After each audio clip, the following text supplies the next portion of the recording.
Perhaps we need some outside universal threat to make us recognize this common bound. I occasionally think how quickly our differences worldwide would vanish if we were facing an alien threat from outside this world.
Good evening and welcome to Spaced Out Radio tonight. My name is Dave Scott. Hey, it's Hump Day, which means we're going to talk Atlantis with author, documentarian Jack Kelley, who has a good beard and hair combination. You're going to be very impressed with the high and tightness on it. I guarantee you that. But first, we have to say hello to each and every one of you as we get ready for tonight's show. We got Kitty Caddywhack in the gold medal position. Eternity Eternal with the silver. Amy taking home a bronze medal tonight as we kick off our roll call right now with Necessary Dialogue and Race Fan. Nice to see you guys here. Attorney at Large Michael Morris and Robert Lamoth, thank you for coming on in. Thunderhead and Tyler and Kathy Evans, thank you for joining us. Frankie B and Mama Catherine, mwah, I love you, my dear. I hope you had a great day, and I hope you enjoyed tonight's show before you head off to bed. So thank you for staying up late with us, my dear. Moving on down, we have to say hello next to Trucker Andrew. Nice to have you here. Mel WD-40 is here, lubing us up for tonight's show because you can't talk about the Atlanteans without being lubed up. So thank you, Mel, for your lube. Don't forget to give us yourself an extra shot as well, if you don't mind. Scrolling on down, Jaquetta is here. Jaquetta will be signing autographs after the show. Line up to the left of the studio, if you don't mind. To the left of the studio. All right, Operation Shutdown. Nice to see you as we scroll on down to say hello to Forrest Louie and Thomas Rock as well. Let's scroll on down and scroll on down some more for Lisa Smith. Nice to see you. Stargazer, how you doing? Nice to have you here. Mike Arrington, thank you for joining us. East Coast Turnaround, listening in on X. Thank you for joining us as we scroll on down. Algaray over on Twitch, so excited to hear about Atlantis tonight that he literally pedaled his bike, and he's got one of those banana seat bikes from the 1970s, 62 miles in 29 minutes. Guy was flying. His legs are jacked. Little Cam on YouTube also working out tonight. He did 84 reps of 200-pound curls. His arms are jacked for tonight as well. Scrolling on down, Redneck, nice to see you. I'm Hardcore over on X and Desert Rat. Thank you for coming on in. Panda on Fire and Cage Cat, nice to see you both. Dr. Bob, how you doing? Cowie, how you doing, my friend? Aussie Boss Tiger, how you doing? Long time no see. Gansfeld is here. Gansfeld will be signing autographs after the show as well. Line up to the right of the studio, if you don't mind, to the right of the studio. We got about a minute before we get going to showtime, so let us say hello to Spacey Tree and Hillbilly Herb. Nice to see you. Gorgeous Kim Jellin. Hope you're flossing your teeth well tonight. And Matthew Goodka. Carol Amario. Nice to have you both here. Jerence Carter. Nice to see you. And Mike Rivers. And number 4 in your program tonight, starting on defense from Stockholm, Sweden, Lars Jansson. He's just hoping he doesn't get traded as the deadline is on Friday. Blue Cruz, how are you doing? Let's get the radio side going. Hello and welcome to the radio and podcast side of Spaced Out Radio tonight. My name is Dave Scott. We're going to have a great show talking about Atlantis with author and researcher Jack Kelley. It's going to be a fun night. You guys sit back and relax. We're about 40 seconds away from launching this thing. We're in roll call on our YouTube side as we say hello to little Mikey. Nice to see you. And who is next on our list here? Scrolling on down. And we're all caught up. Undead Jed, nice to see you. Simply Coco, hope you have a great drink of choice for tonight. Let us know what it is. Nice to see you, my dear. And let's see here. Just another guy named Harry over on Twitch. Nice to see you. And we are caught up. Super Chat is open. It's a wonderful way to support what we do on this show on a nightly basis. Don't forget to shop at our Spaced Out Radio store. We do not have ugly swag, people. No ugly swag. So check it on out. Throw those horns up, everybody. Let's rock.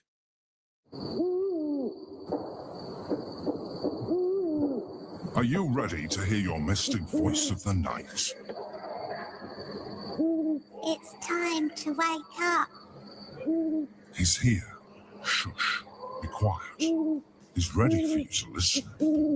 Let's point our ears towards the little cabin in the woods, where together, my friends, we own the night.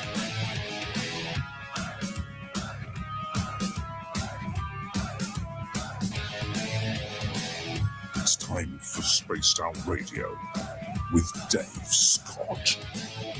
From the mountains of central British Columbia to you listening around the world, this, my friends, is Spaced Out Radio. I am your host, Dave Scott, sitting in the captain's chair of SOR headquarters. We welcome you to tonight's show on our terrestrial affiliates around North America, digitally on every major podcast network. Our website, spacedoutradio.com. We have a plethora of features for you. Rock out to Bumblefoot. Read the news wire. Check out our swag as well. You can follow us on X at Spaced Out Radio, Instagram at Spaced Out Radio Show, and on Patreon in the Space Travelers Club. Tonight's show is brought to you by CaribouCon. Head to CaribouCon.com and get your tickets for September 18th through 20th in 108 Mile Ranch, British Columbia.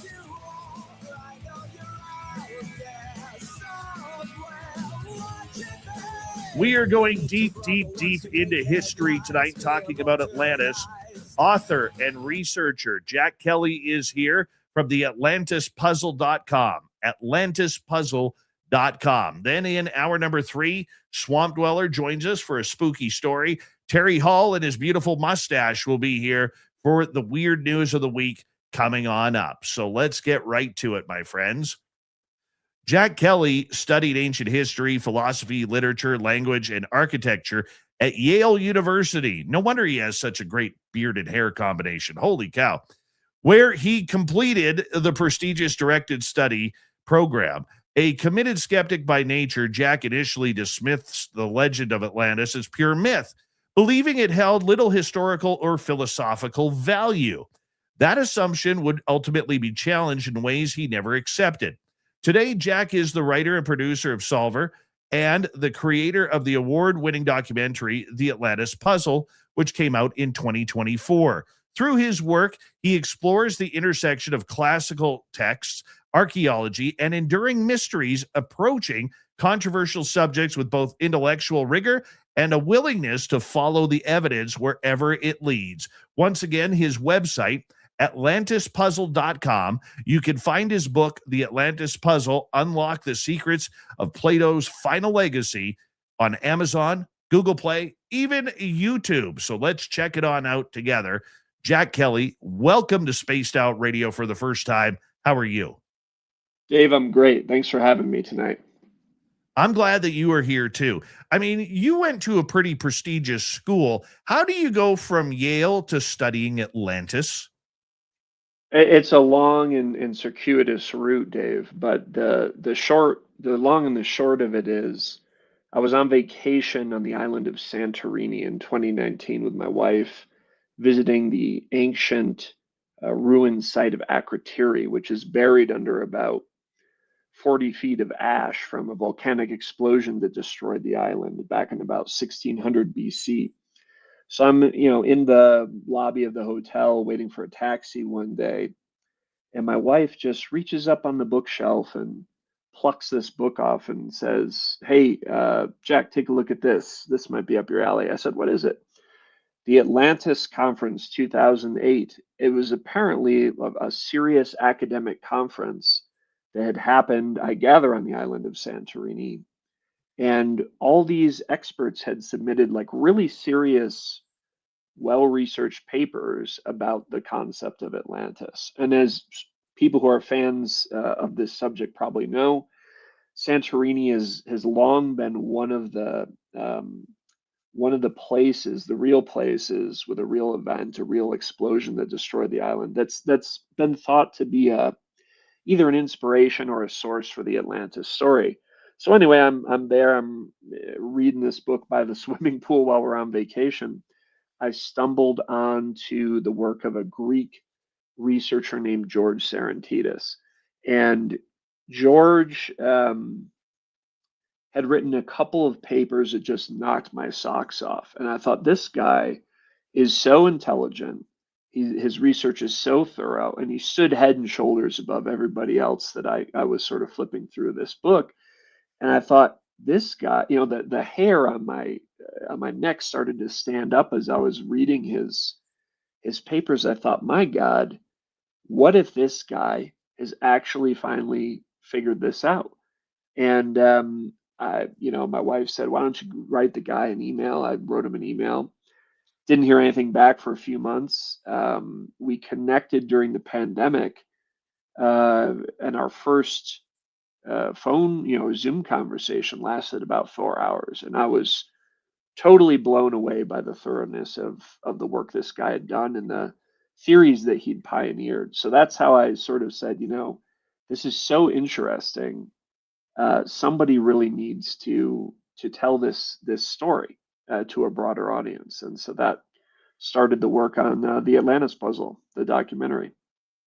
When you get into these deep dive subjects like Atlantis or UFOs or cryptids or whatever it may be, the people surrounding you kind of look at you saying, "Has my friend lost it here? Why is he going down such a remote subject, which is going to cost him time, money, and everything else?" I mean, what was the reaction around the people that love you about you taking this incredible journey? I'm not sure people understood that. I think, I had a pretty serious career on Wall Street before I got into filmmaking, and I think people have always seen me as a person who was curious about the world, a person who loved ancient history, archaeology,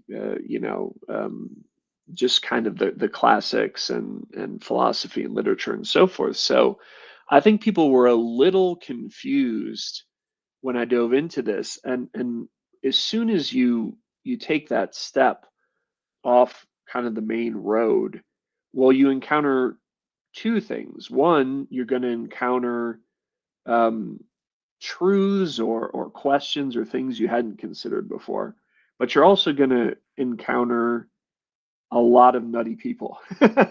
And sometimes there's a good overlap between those two, and sometimes sometimes there's not. So I think people were surprised, but by the time I was done with it, I'd like to think that I had um, maybe done something toward contributing to changing the perception around what the Atlantis story might really be about. How did you change? That's a good question, Dave. I'll tell you, we all of us, or most of us, I would say, walk around think that we're pretty decent people and we're fairly sharp and so forth. And I'm no exception to that. I thought, well, I'm a pretty smart guy. I'm pretty well read. You can see the bookcase behind me. I've read most of those books, and I thought, well, I'm a smart guy. I was stunned as I got into the research for this film and for later the book at my own ignorance.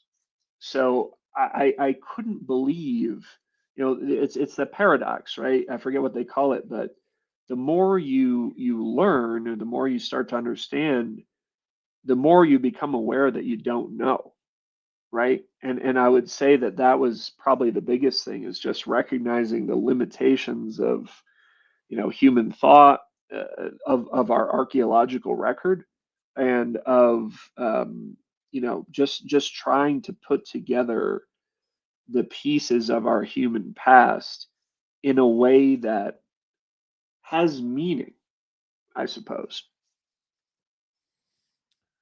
As you start talking about this subject around the people that you care about and people come up to you and ask questions, how much do you enjoy having that conversation and kind of enlightening people in the what could be? Yeah, I think that one of the most wonderful aspects about digging into the mysteries of this world is to open your mind and set aside your preconceived notions of how things have to be, or how they maybe they have been in this case, and explore different ranges of possibilities. And then when you're done, you can pack it all back up and go eat a pizza and have some beer or whatever, right? But during that time when you're getting to engage in that exploration, I think, to me, is that's one of the most important aspects of life, right? So sometimes it can feel burdensome, like, I have people who, at this point, we've probably millions of people have seen the film, and sometimes people come up to me and say, or reach out to me and say, hey, I've got some information about this, and I have some ideas, and blah blah blah, and do you think Atlanteans could have come from the moon, or things like this? And I say, well, I don't think so. Did you watch the movie, or did you did you read the book? Because I think we covered what this is. So I think sometimes when you feel like people didn't pick up on what you were putting down, that can be a little disappointing. On the other hand, you have the opportunity as a person, Dave, in your seat or in my seat, to open people's eyes to realms of possibility they might not have considered. So we ourselves, may seem a little nutty to other people. So you always have to be a little careful about treading that line between, I like to say, it's the known and the unknown, and all discovery takes place right on the edge of those two things, right? If you're just sticking with what you know for sure, what do you ever discover? And if you are constantly just out head in the clouds and dreaming up possibilities, well, how are you connecting that with the facts that you know for sure and can prove, right? So I think the most exciting area to explore is right there in the middle. And for those on the radio who can't see my hands, I'm trying to make a little Venn diagram here. I think it's wonderful. I mean, the fact that you have found this passion, how have you been able to control it and sticking with this without going down the rabbit hole of other topics, whether it's conspiratorial like JFK or UFOs or anything else like that? Because it does take a lot of discipline. Yeah, I mean, one of the things that I would say, Dave, is that I think you have to accept the fact that most conspiracy theories and stuff are wrong, but then there's going to be that 5% that are right and that are totally staggering. And I think, we're seeing this all the time, where classified stuff gets released and you go back and you don't even need to come up with new stuff. All you got to do is go back to things like the Cold War and MK Ultra and facts that have come out about stuff like that. And that's crazy enough. You don't even need it to be any crazier, right? They're kidnapping citizens off the street and doing psychedelic experiments on them without their consent. I mean, how much crazier can it get, right? I mean, it just sounds nuts, but it's true. It's 100% true. Or even, on the tragic side, the Vietnam War, the United States entering that was triggered effectively by a lie. Now, maybe strategically it was a good move, and the overall Cold War, I don't know. I'm not here, neither here nor there, but the idea that I think it was the Gulf of Tonkin or whatever, that the U.S. ship had been fired upon, turned out to be a total lie. And here we are. So how much else? There's the saying, history is written by the victors, right? And that's something to really keep in mind as we explore any topic, right? Who's telling us the story and why? What is the why behind Atlantis? Why do we want to find out more about this passion project? Yeah, I think, the story of Atlantis has a few different chapters to it, that we touch on in the film, and to a greater extent the book. But the original story came from Plato, who lived, I think he was born around 429 BC and lived to about 348 BC, something like that. And Plato was the head of a school called the Academy in Athens. He was teaching the best and brightest students of ancient Greece. And he wrote all these books, which are in the form of dialogues. And the Atlantis story takes place in two of those books, the Timaeus and Critias. And that was the original story, so far as I've been able to ascertain through all the research I've done. This was the first time that this story had been put down into text. All subsequent references seem to be based on Plato's story, but something really strange kind of happened. I would say in the 19th century. So in the late 1800s, there was this explosion of the birth of archaeology. And for anybody who's familiar with the classical world, like the story of the Trojan War, right? The Trojan horse, the fall of Troy, the Iliad. This is a foundational work of the Western world, and it had long been thought to be fantasy or just a made-up story, right? It's a epic poem. It's about this big war. Did any of this stuff really happen? Maybe not. Nobody knew where Troy was, and nobody knew where Mycenae was. And in the 1880s, this guy named Heinrich Schliemann led these expeditions to find the location of Troy in Turkey. And lo and behold, he found it. And same thing, he went to Mycenae, looked around where he thought it should be, started digging, boom, he finds it. This blew everybody's mind, Dave, because suddenly this idea that ancient myths or epic poems or stories or whatever might actually have a grounding in truth had just been proven, right? I mean, here we were. Here's Troy, right? So I think at that time, people just got so excited at this possibility that I think that was the beginning of when people first started to take the notion that Atlantis could have some historical um, truth really seriously in the modern world, right? And so then where did we go from there? Well, kind of unfortunately, in the 20th century, Atlantis became like this catch-all for any advanced prehistoric society, any spiritual stuff. There were the Theosophists had kind of embraced Atlantis, and then people channeling stuff had ideas about Atlantis, of notably Edgar Casey, the psychic. And then you had, of course, just a litany of everything from like poems and songs to books to Hollywood films that dove into these topics. And our modern conception of what Atlantis is, I think, was pretty heavily shaped by these ideas, much more so than what the original story actually is. So I think Atlantis has been used as this like beacon for something unknown, something ancient, something mysterious, maybe something higher or more spiritual than our modern culture. And fortunately or unfortunately, it's a little bit like I feel like it's like the Emerald City and the Wizard of Oz, right? Like you're sort of it becomes this representation of something rather than if you go back and start reading the ancient Greek and the original story, it's very different than that. So I think we have this desire in our hearts as human beings for something better, and I think that Atlantis, Dave, has often served to fill that void.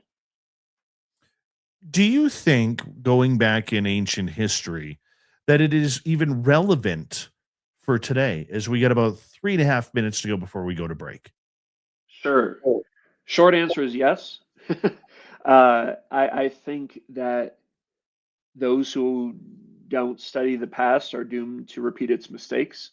And I would say that the best education that I've found from studying all kinds of different stuff and, going to a fancy university was the classical world and understanding through the eyes of great thinkers how human nature works and how human society works, the questions about that, and so forth. So I think, as we'll dive into, the story of Atlantis provides incredible fodder for tuning up our own minds and thinking about the challenges that we're facing today. Because to be honest, Dave, human beings haven't changed in the last few thousand years.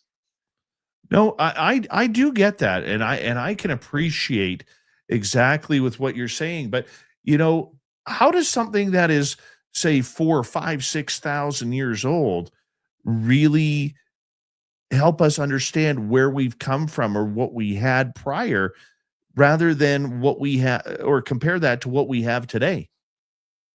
Sure, and I think that the main thing is the same thing as traveling, right? If you've ever anybody's out there spent a semester abroad or gone and studied somewhere else for a while or worked in another country, the difference is you realize very quickly that your own culture, where you're from, is not how everything has to be. And once you understand those things, those assumptions you made about life can enter into a state of flux, then you start having to ask the question about, well, what is important or what is essential, what is eternal, and not just what is due to custom or like kind of where you grew up. And I grew up in a small town, and I love that place, but the rest of the world was not upstate New York. Oh, I get that. I live in a small town as we speak of only 1,100 people where I am. So it's easy to get lost in that type of translation. As we got about a minute to go here, the fact that you have put so much time and effort into this subject, what is the goal? Where do you go from here?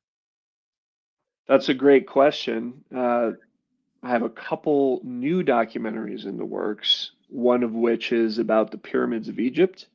Mhm. And I think our fans are going to be excited with the level of depth that we've approached that subject. And the other is a real treasure hunt, Dave, for a lost sarcophagus that sank on a British ship in 1838 while being transported to the British Museum and was never found. Oh, nice. Yeah. So there's Scary. plenty more adventure coming. Yeah, I don't do the ocean, my friend. I don't. Okay. I'm a meal. Okay, I'm not just some appetizer. I'm a meal. I don't do the ocean. It scares the living daylights out of me. It really does. But you go, and I'm going to be cheering you on for that. That's for sure. I'm going to get you to hold on right there. Jack Kelley is our guest tonight on Spaced Out Radio, and when we return from the break, we're going to find out Atlantis. Where is it? What is it all about? We're going to get into some deep questions. You can find his book, The Atlantis Puzzle, Unlock the Secrets of Plato's Final Legacy, on Amazon. Make sure you check it on out. His website, atlantispuzzle.com.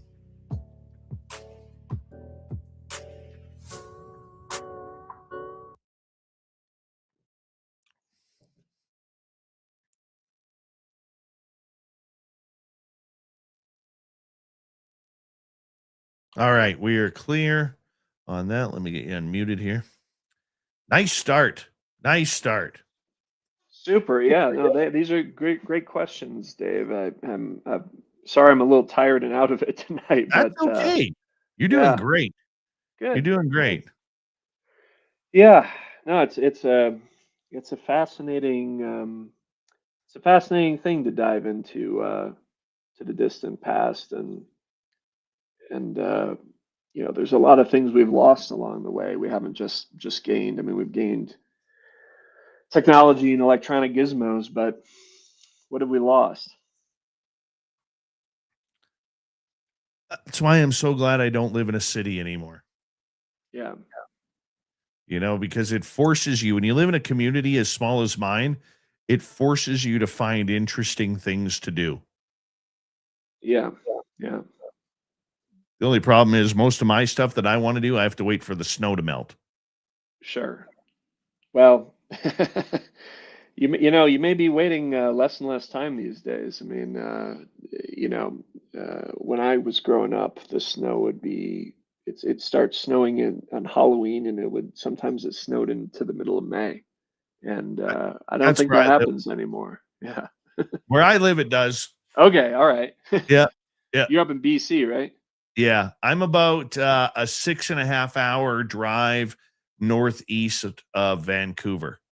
Oh, that's up there. Yeah. Yeah.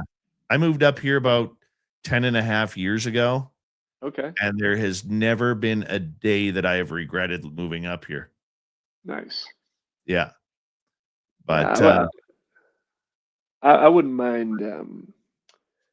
Santa Fe is a great place to be, but I wouldn't mind being back on the East Coast and in the Northeast. I think I'm just comfortable there. I like the Pacific Northwest and Southern Canada too. But mhm, yeah, no place like home, I guess. I agree. I totally agree. Yeah, my passion project, I started it last year where I got real deep into it. I have an area up here in the forest that is like a miniature skinwalker ranch. Ooh, Yeah, and I've actually talked to Brandon Fugel about it, and we have so much weird stuff going on up here with that location. And it's so remote that most of the people in my town, like who've been here like 50 plus years, 40, 50 plus years, most of them don't even know how to get to it. wow. Yeah.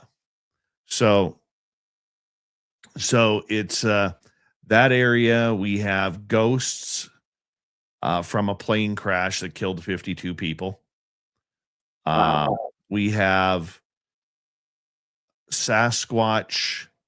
We've had a UFO landing there. We've Holy had Toledo. aliens walking through the trees.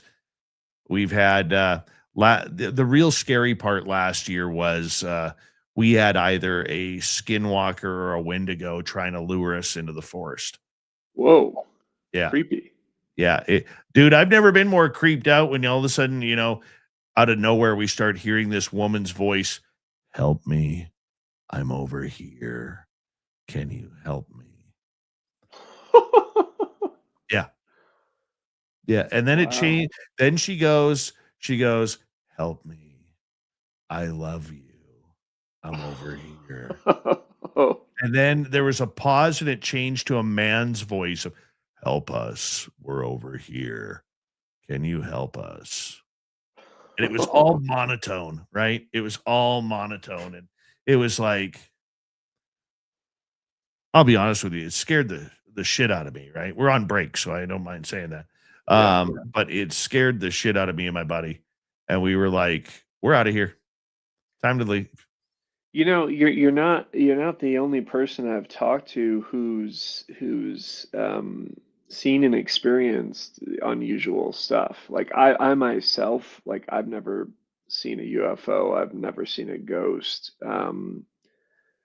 I've encountered some really weird situations in life, things that were Mhm. dangerous and this, that, and the other. But um, two people that I know and respect very well um, have seen UFOs, and Yeah. a guy I knew who was an Hold that extended thought. family We're gonna member. come Yeah, back go in ahead. like 5 seconds here. Oh, go ahead. Take it. 1 second here, please. Yep.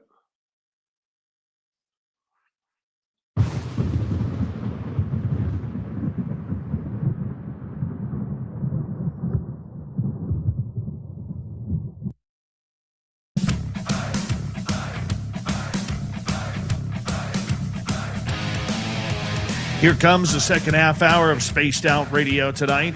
My name is Dave Scott. Thank you very much for joining us as we're talking about Atlantis with author and documentarian Jack Kelley tonight. Hey, we want to remind all of you that if you've missed portions of this show or others, check out our free archives on YouTube or any major podcast network. Our website, spacedoutradio.com. We have a plethora of features for you. Rock out to Bumblefoot, read the news wire. Check out our swag as well.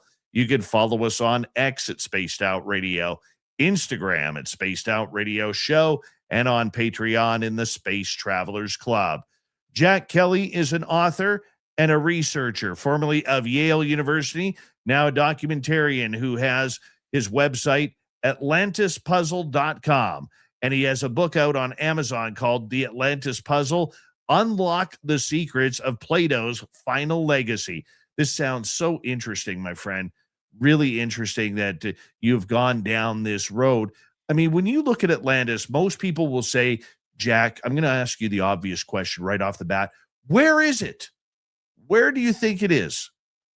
So that's a multi-layered question, Dave. There's where the story places it and why it's placed there. There's where it became interpreted in the 19th century, and there's where hopefully we've gotten to the bottom of, in the past couple decades through the work of George Serentidis. So, I hope everybody will obviously go out and read the book and watch the film. But to make a long story short, there is an area in the western part of North Africa which is called the Adrar Plateau. And in that area, there is a series of concentric rings called the Rashat structure. This is a natural formation, unlike any other on Earth, and incredibly unique. Now, this got a lot of attention years ago, primarily through George's work and then people who kind of piggybacked off of it over the last 20 years. Because the capital city of Atlantis was a place that was said to consist of these concentric rings. And the dimensions of the Rashat fit extremely closely, almost, within, 100 meters, couple hundred meters of the dimensions that Plato describes in his dialogues. So that immediately got people incredibly excited, and myself included once I came to learn about this. But the first inclination is I'm going to get my shovel and I'm going to get a ticket to Mauritania and I'm going to go there and I'm going to start digging until I find this lost civilization. But Atlantis was more than just a city. It was said to be, an island continent. Actually, there's three things. There's the capital city, the ring city.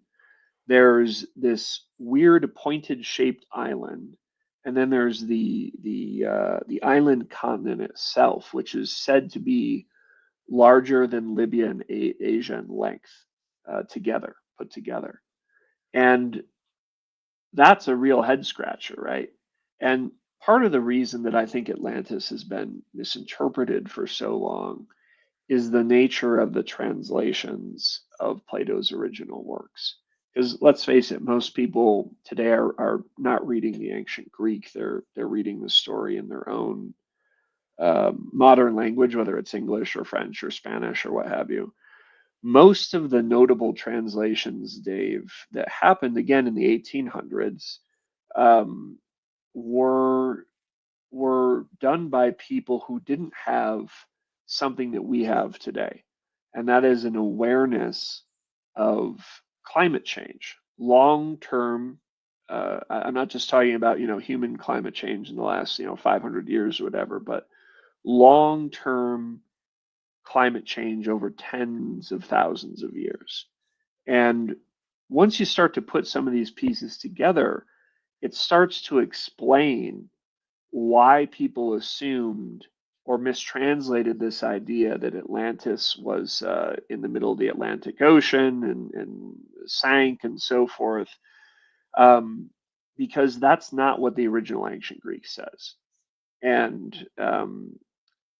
that alone was mind blowing to me when I first started investigating this story. And this idea that at first it's cognitive dissonance, right? You say, well, wait a minute.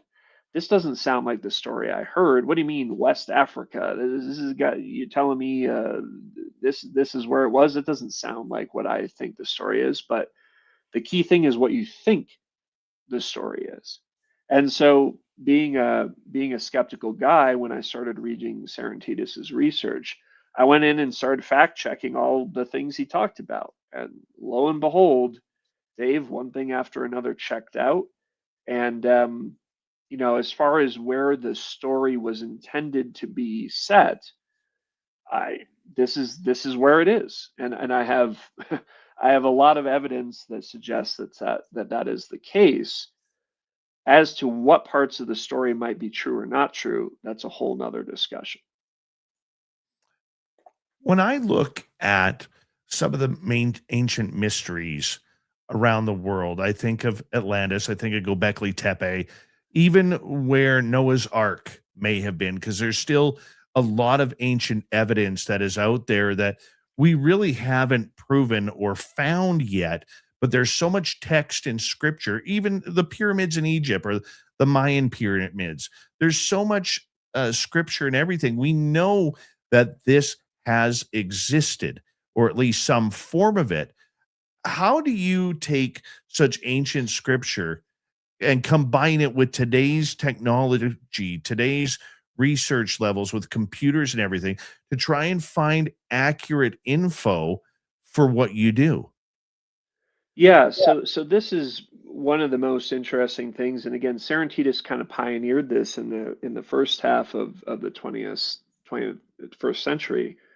Um, the information we've gotten over the last 20 years on what the climate looked like over the past tens of thousands of years has shot through the roof. So, I mean, there are groups out there at universities who are currently mapping down to the kilometer the water courses that existed across the Sahara 10 or 12,000 years ago when the Sahara was green. And for anybody who hasn't heard this before, you're going to think that I'm on something, but I promise you this is completely now scientific orthodoxy. The Sahara Desert, an area the size probably bigger than the United States, was at at one time a lush green savanna with massive mega lakes, one of which was the size of modern Germany. And that complete different world, you can see the marks or the scars of today. But if you go out into the middle of Algeria or something, you're not going to see a whole heck of a lot that speaks to this, except for things like ancient rock carvings that are 10 or 12,000 years old that show elephants and crocodiles and hippos.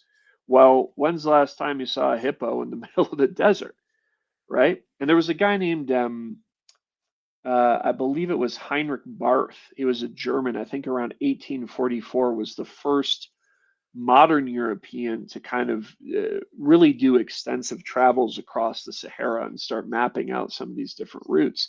And he was utterly baffled when he would find this rock art that spoke of animals and climate situations that clearly had not existed for, you know, who knew how long, right? So this was the first clue that the world had looked different. And I think I was excited to discover that the era of the Atlantis story, which we commonly say took place around 9600 BC, that era matches up almost exactly with the early peak of the Green Sahara period. And so you have this world with all these massive waterways, these huge lakes, totally different, totally different world. And if you go back and again, you'll see people will see this in the documentary or the book, like the way that Plato's story and the way he describes very specific geography of Atlantis seems to match up extremely well with some of the evidence that we have of these ancient megalakes that attach through a series of waterways to the Mediterranean. Now, again, some people say, "Aha, it's all true. Cut to the chase. The story is true. Case closed." Well, we can't jump to that conclusion, I don't think. What we can say is, "Aha, this is incredibly fascinating, and it speaks really strongly to there's something more to investigate here." Now, if I'm reading this story correctly, you believe that Atlantis is in the Sahara Desert. You don't believe it's in the Azores or somewhere in Santorini or Minoan civilization or anything like that. Yeah, that's right. I mean, listen, those other events could, in theory, have trickled down through some sort of mythology or storytelling. It could have found its way down to Plato's era. But the thing we have to remember is that the destruction of Santorini, for example, took place in 1600 BC, right? Plato was writing this story around 360 BC. So, 1200 plus years later, I mean, Dave, if someone was to ask you and me, like, hey, what happened in, you know, uh, northern Sweden or whatever in 1200 years ago, I couldn't tell you. I could assume that there's some bears and some Vikings and stuff, but I don't actually know. And for the people of Plato's era, it seems pretty unlikely that they would have known factually what had happened to Santorini by the time those Greeks were there, unless something had passed down through oral tradition. Um, they wouldn't have known. The island would have looked much as it looks today, right? So that's one of the things to think about. Again, this starts to do a little warp on your head because the guy who propagated the idea of the Azores Islands wrote this. It was Ignatius Donnelly, who was a U.S. congressman, and people can laugh all they want about that, but he was actually a very intelligent guy, and he wrote this book called The Antediluvian World, where he tried to kind of piece together like Egyptian culture, kind of like Mayan, South American, Central American cultures, and argue that these were the descendants of a single culture that had been destroyed, an Atlantean culture, and that the Azores Islands were like the tips of this landmass that had sank, 10,000, whatever, 12,000 years ago. Um, Remember when he was writing this book, though, 1882, right? The theory of plate tectonics did not become accepted and widely taught in universities until like the 50s or 60s, I believe, even though it had been kind of invented, a couple decades after Donnelly wrote his book. So you have to think back, well, what knowledge do people have at hand and how are they interpreting it? So in the case of Donnelly, where was he drawing his information from, right? Well, carbon dating didn't exist, and plate tectonics, the theory, our understanding of plate tectonics didn't exist. Well, under those set of circumstances, you can say, well, this isn't too crazy of an idea. But the problem is he was working off of translations that were incorrect. How do I know this? Well, I speak a little ancient Greek, and I can read and write a little bit.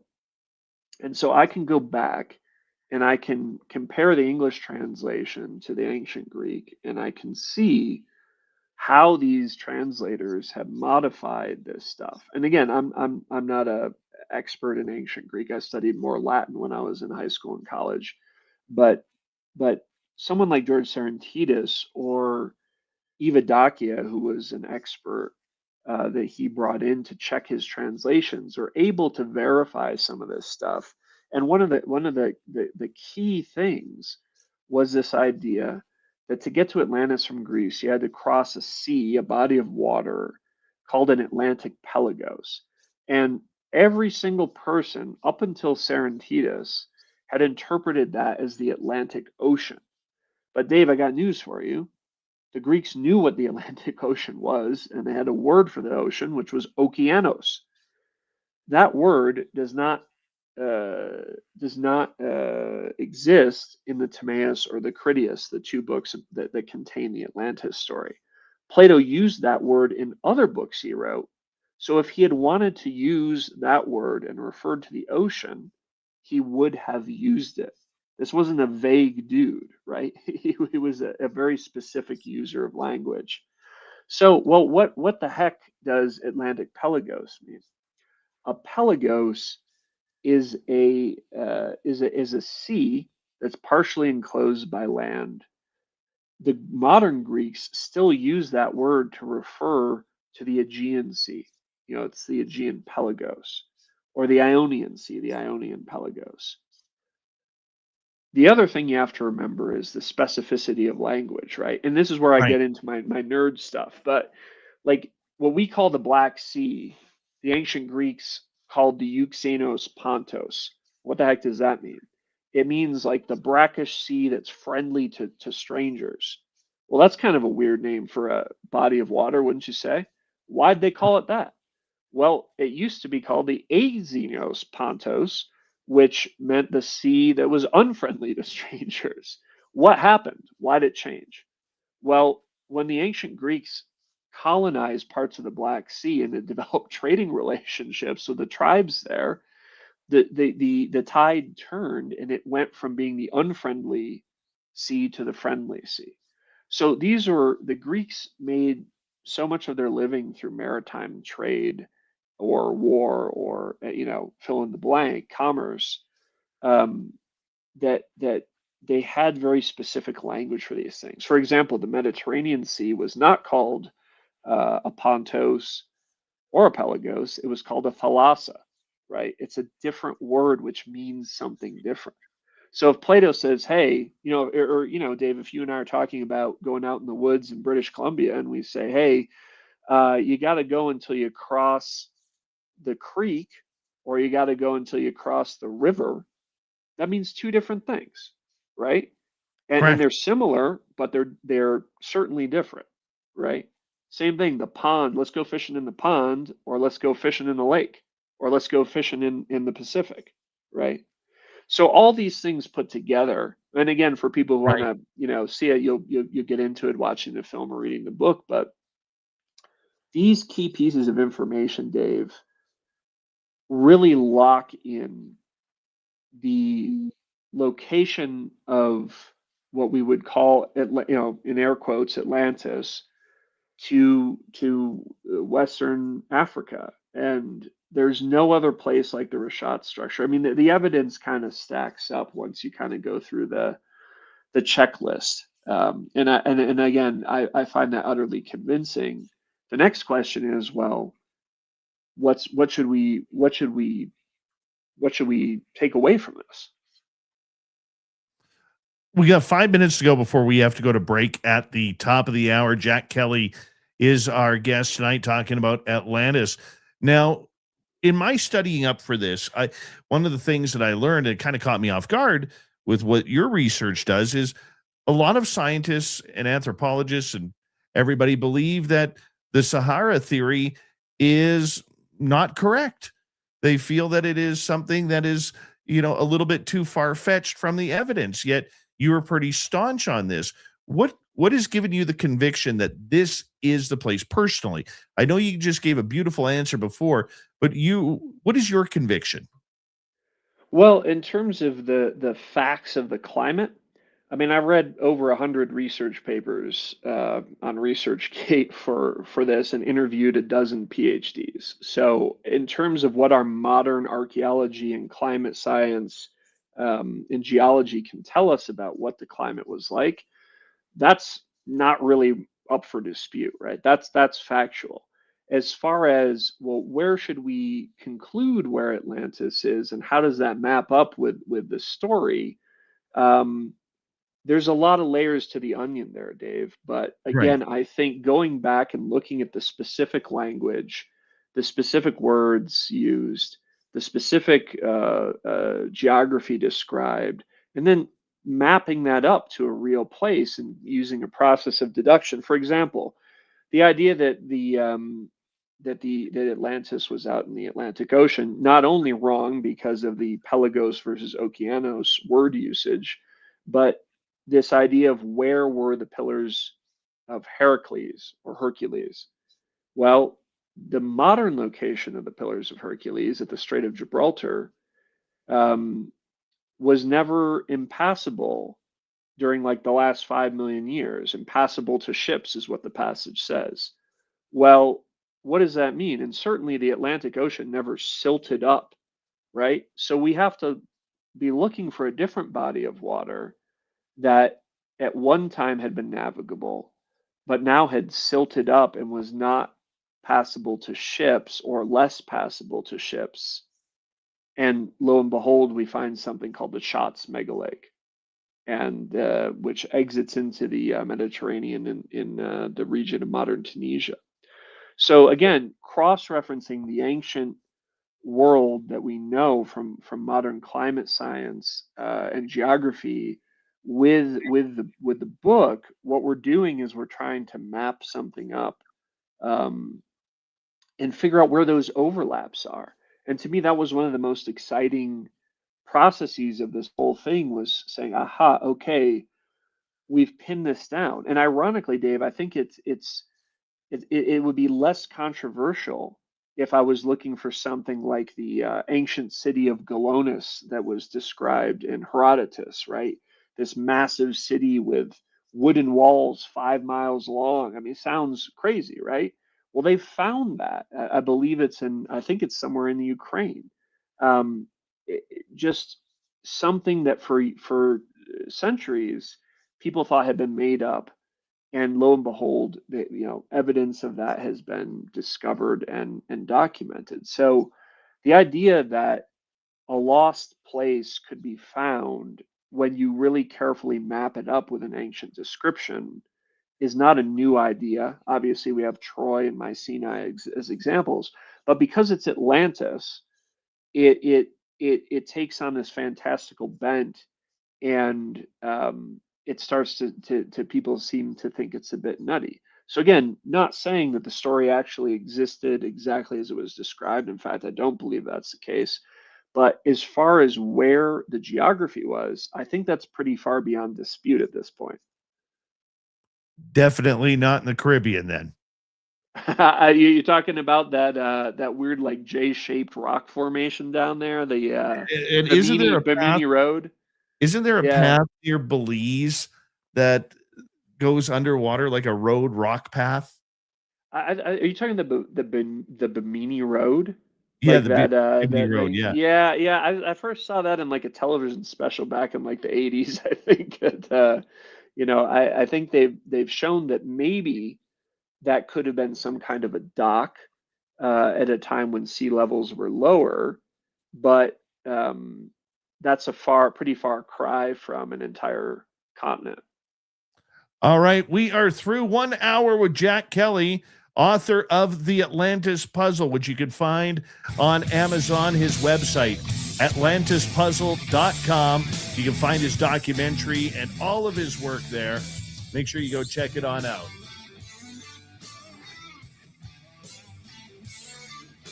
This is Spaced Out Radio with host Dave Scott.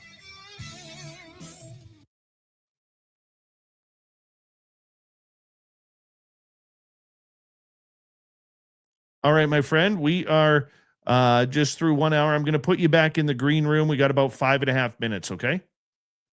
No problem, buddy. I'll see you in a few. Are you having fun?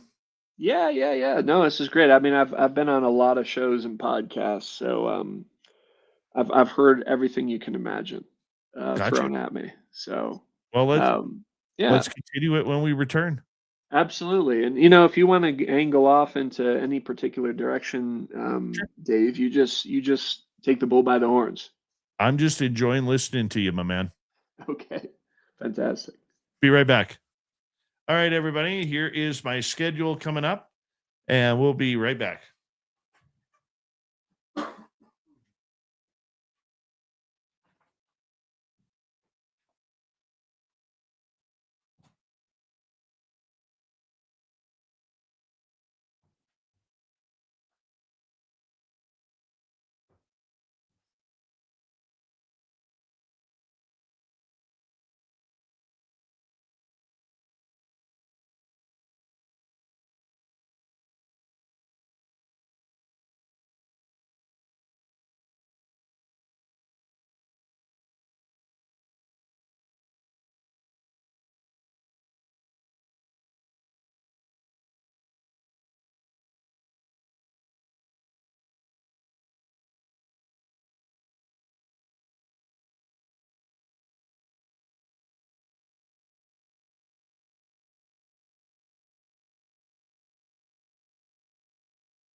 All right, I am back.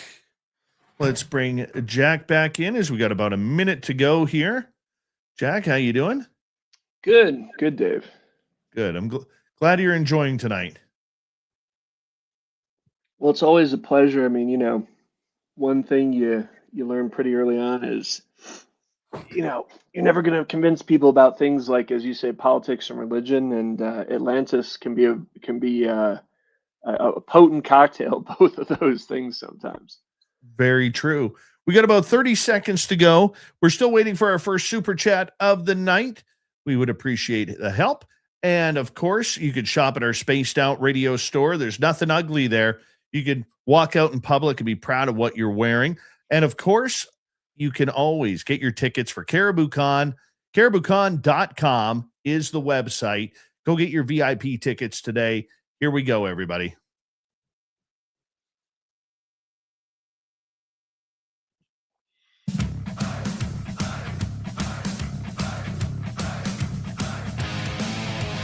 We are into hour number 2 of Spaced Out Radio tonight. My name is Dave Scott. Thank you for tuning us in as we talk Atlantis with Jack Kelley, author and documentarian. But first, we want to say hello to all of you listening in on our terrestrial affiliates around North America, digitally on every major podcast network. Our website, spacedoutradio.com. We have a plethora of features for you. Rock out to Bumblefoot, read the news wire, check out our swag as well.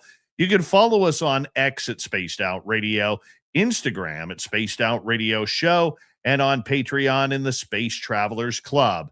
The Desert Clam has set the password for tonight in the SOR Space Travelers Club. Tarantism. Tarantism is your password.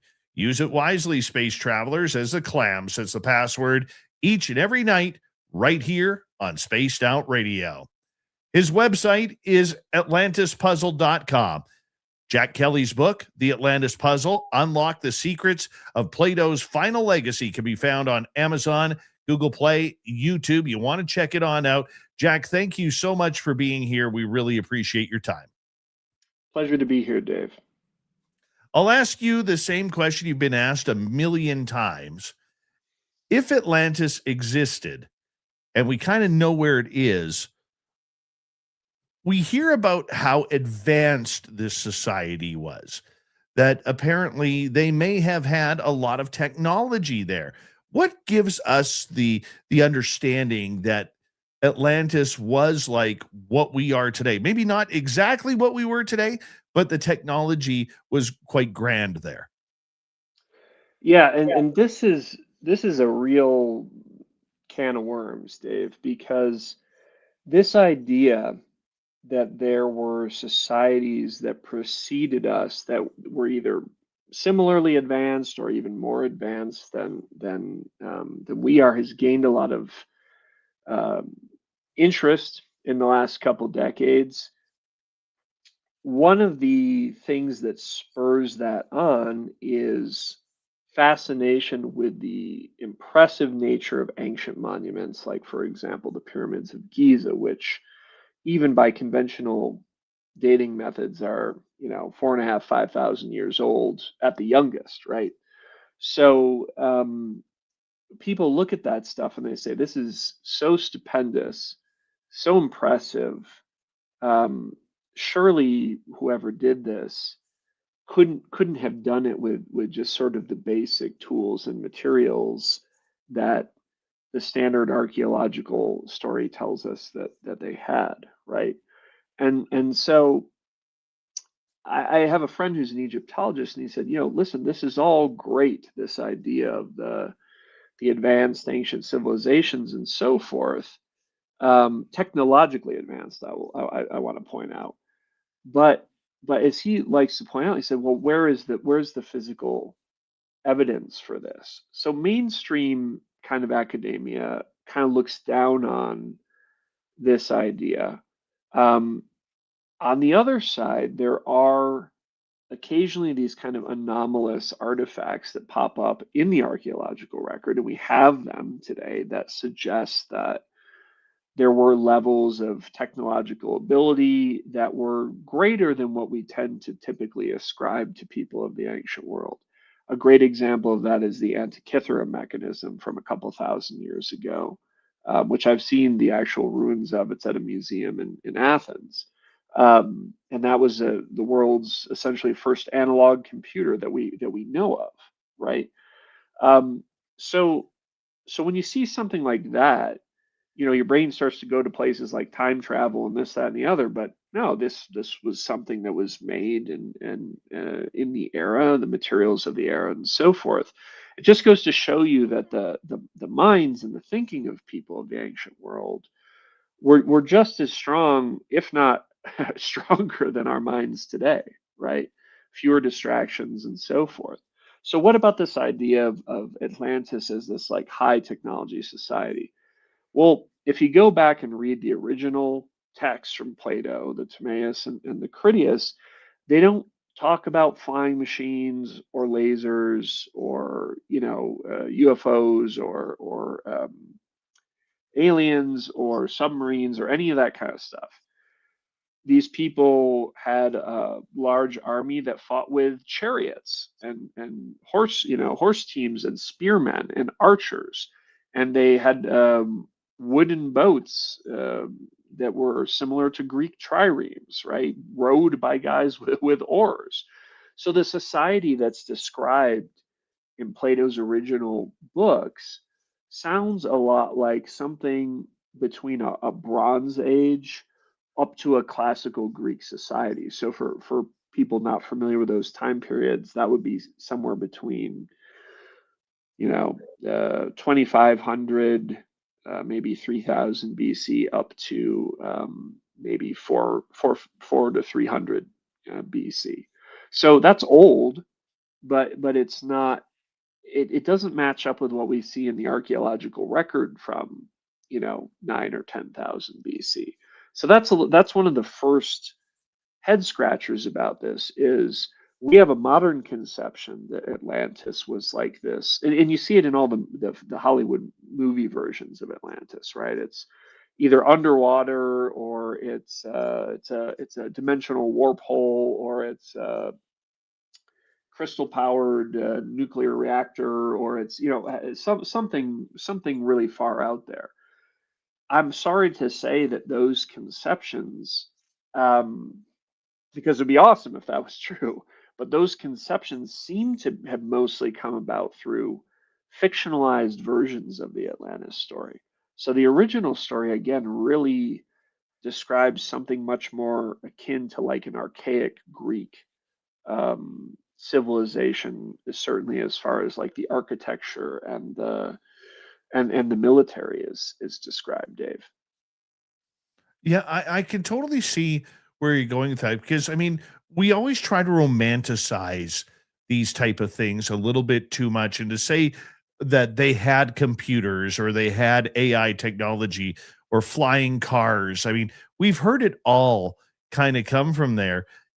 And who knows? I mean, maybe 100,000 years ago, there was a society out there that was as advanced as ours, but over time, everything broke down, and biodegraded into itself. We don't know, but when it comes to subjects like this, I think the romanticism of it all and us wanting to think that there was something more out there is, relative to these little minuscule clues that we get, and we just kind of make them into these giant, you know, morphisms that we're trying to make ourselves look a little bit more important in our research. That's true. And you know what? There's a great piece that was written. I'm sure your audience is familiar, called the Silurian hypothesis. Have you ever heard of this? Yes, I have. Yeah. So these guys, these two scientists, wrote this paper talking about something called the Eocene layers of mysterious origin. And this is something in the archaeological record from about 55 million years ago. And what's so stupefying about it is it really looks pretty similar to what we believe our own footprint might look like, tens of millions of years from now, in terms of what would an industrial society or civilization look like. So what these guys did in a nutshell was they sort of went through and said, well, how do we know that some strain of dinosaur didn't survive the sort of apocalypse that ended most of them and become intelligent and develop an industrial civilization. And then over the course of millions of years, something happened, they died out, and evolution continued, and here we are today, right? How can we say for sure that that didn't take place? And the fact is, you cannot. But nor can you say for a fact that it did take place. So I think what the key takeaway is the limitations of human knowledge. And listen, Dave, I encounter people all the time who, and I'm sure there'll be some people tonight in the comments or saying what a dope I am, but if you have an idea about what these things were or what the story was or where something was or the nature of the technology, that's fantastic. Please send us all the proof and submit it to third party testing, and let's get the truth out there. But the fact of the matter is, I encounter a lot of people who have a lot of ideas about this subject, and they don't speak ancient Greek. Most of them haven't read Plato at all, and many of them have these sort of ideas, or they're more like inspired visions. And I think some of this stuff would make wonderful fiction. These people got to get a job screenwriting. But to me, what's so fascinating is to look at what the story says, what the myth says, and then to look at what we can see, the physical evidence, and then try to stitch those things together to see, okay, what, if anything, is the connection between these things? And I want to just sort of say one more thing, which is our notion of the past is being modified like literally year by year. And we know things now that we didn't know 10 or 15 years ago. And I'll give you a great example. I believe this was down in, I'm going to screw this up and I apologize, but I think it might have been in Tanzania. There was a discovery of a structure made out of two wooden logs that had been preserved in this river mud. And these logs were carbon dated to something like half a million years ago, 500,000 years ago, and they'd clearly been cut by people. But Dave, 500,000 years ago, that's at least 200,000 years before Homo sapiens is supposed to have been around. So that means people who are much less advanced than we are today were woodworking half a million years ago. Suddenly, or building structures, or were they building homes? Were they building houses? Like we don't know. But as we start to get these like tantalizing little pieces, our view of the past does change. But we can't just assume that because something took place in a story or a myth, especially created by somebody as smart as Plato, who is writing on multiple layers of meaning, that is intended A, to be factual, or B, is factual. But the question then becomes, well, the investigation is up to us, right? We have to go out and we have to do the archaeological work to understand, if we want to look at it from a factual point of view, hey, who really was living here? Do we know anything about these people? Can we find evidence of their technology? What do we see? What do we see? What kind of bones do we find? What can we tell about these people? And some of that work has been done. What if, and this is a what if Plato made it all up just to see how people would react? He knew people uh, knew he was a deep thinker. He was a very respected person back then. But what if he made it all up just to, cause a ruse? And obviously he would never know that it would be going, 4,000 years later or 2,500 years later. But what if? Let's just play that card for a second. Right. And this is sort of the chief objection, I would say, of the sort of more standard academic philosophy departments. A lot of people sort of say, well, this is just a story. It's really an allegory, and it's just to teach you a lesson. Like, don't be an aggressive military power that attacks their neighbors and tries to enslave them. Otherwise, the gods will get angry at you and you'll get yours, right? So that's that idea. Well, I think, Dave, that the truth lies somewhere in the middle. I don't believe the story is entirely true, but nor is the story entirely false. And because the nature of every myth is a blend of truth and fiction, right? Right. So you have to say, well, okay, knowing that this is um, potentially created as a blend of truth and fiction. And by the way, there were facts in there that Plato couldn't possibly have known, right? How did he know exactly how many chariot drivers the army of one of the 10 kingdoms of Atlantis had in, 9,200 years before his own era? There's no way he could have possibly known that, right? So some of the elements of the story had to have been filled in, invented, or made up, right? But let's take your idea. Well, what if the story is totally false? Well, we have the geography, and we can say, well, that's real. But one of the things I like to give an example is another writer, Shakespeare. Most people have heard of him. Hamlet story, very popular Shakespeare play. Most people probably had to read it in high school English, as did I.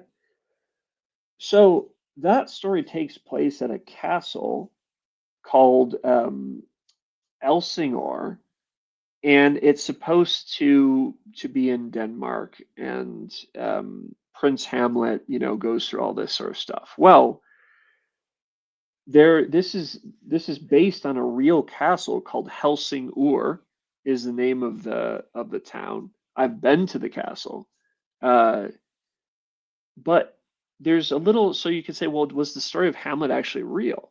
But here's the problem. The story of Hamlet is based on an older pre-Viking story called Amleth, and Prince Amleth didn't live on Shelland, which is the island where Helsingør Castle is, or Elsinore Castle is set. He lived on Jutland, which is the main peninsula of Denmark, right? And this story took place in a different era. So what's going on here? Well, Shakespeare took this older story, he plucked some elements out of it, and then he wove another story around those elements. So there were some older elements to the story. It's a legend, is it true? Is it not true? We don't know. What truth might it be based on? But we have the real physical castle today. So I think something similar was going on with Plato in his Atlantis story. I think he may have taken elements from older traditions or myths and then woven them together with pieces of his own philosophy or the politics of his own era, right? Because there are shades of, like, the Persian War and the Peloponnesian War. There are overtones of this in the story. So whatever the story is that we have from Plato, Dave, it's not a single layer. It's not just like a verbatim truth. It's an interweaving of probably a number of different things with the intention, I believe, of creating a puzzle that's actually designed for the reader or the student to try to disentangle and solve. So why do you think Plato then said that Atlantis was destroyed in a single day? So this is another thing where the older translations suggested that the entire continent sank in a day and a night. Um, Serentitus's translation, which is more careful and particular and has paid a lot more attention to the connotation and meaning of words within a particular era, suggests that the real meaning is that the capital city was hit by a flood, which occurred in a single day and night. And as we know, that's a lot more realistic, right? I mean, a continent doesn't sink in 24 hours. A flood can blast the heck out of a city in a single day. I mean, we have the example within our own era of the flooding of New Orleans. This is a modern American city that just got totally decimated in a very short period of time by a storm, right? So from that perspective, you could say that takes it out of the air, takes it out of the arena of fantasy and puts it into something that we could say, okay, maybe there's some historical roots to this. What if there was a major flood in the distant past? By the way, doesn't have to be 9600 BC, could have been a few thousand years BC, right? Something that became mythologized and passed down, carried across trade routes to Egypt or to Greece. Plato picks up the story and he says, wow, this is such a great story. I'm going to use this as some material for a couple books I want to write. And again, same thing with the Shakespeare example with Hamlet, right? Shakespeare was always going back to these older stories or myths and using them as the foundation for his own retelling of the subject. Could it also be a proven statement towards the Bible and the Great Flood? Well, I think what's become clear through some of the research I've done, Dave, is that there's been more than one great flood, right? And I mean, and I don't believe worldwide flood, but certainly regional, massive floods, which took place sometimes very quickly over short durations of time. Glacial lake outburst floods are a common one. And if you look back at mythology, this is not the only myth that speaks to that, right? There is the Bible, but there's also the Epic of Gilgamesh in the Western tradition. There are Hindu myths. There's a wonderful story about Indra, who was this Hindu god who defeated this monster, and when he struck him with a thunderbolt, all the water that had been sucked up from the region of the mountains was suddenly released in these terrible floods. Well, what's that sound like? Sure as heck sounds like melting glacier, like a glacier lake outburst flood in the Himalayan mountains to me, right? So I think when we look at these myths, they're these myths incorporate true events or true experiences. And for example, we know that the Black Sea underwent tremendous flooding around 7000 BC, right? So you could say, well, that could have been part of what influenced, the stories of the biblical flood. I mean, this flood happened and it was over an enormous area, right? I mean, certainly anybody who experienced something like that, um, there's no doubt that's factually true, right? So then how did it get turned into the story, right? So somebody experienced it, turns it into a story, it gets passed down. Well, the people who ultimately hear that story, right, you and me, thousands of years later, we weren't there. We didn't directly experience it. What we're left with is the intervening generations' uh, efforts to encapsulate that story into something of meaning. We only have about 40 seconds left. As we move forward in the next half hour, we are going to get into some audience questions because they are starting to build up from our audience members on our YouTube side of everything. And of course, I got some questions for you too. I want to just point out Jack Kelley, great interview so far. His website is atlantispuzzle.com. You can find his book, The Atlantis Puzzle, Unlock the Secrets of Plato's Final Legacy. You can find that book on Amazon, Google Play, YouTube. There is a documentary about it on YouTube as well called The Atlantis Puzzle, a new documentary. This is Spaced Out Radio, the second half of the show coming up next. Everybody stay tuned.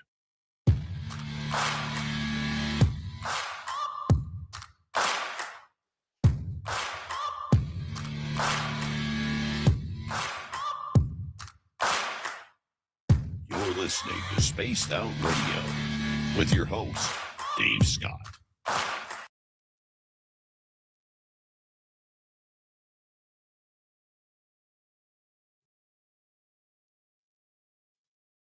Moving quick here, buddy. Moving quick. Yeah.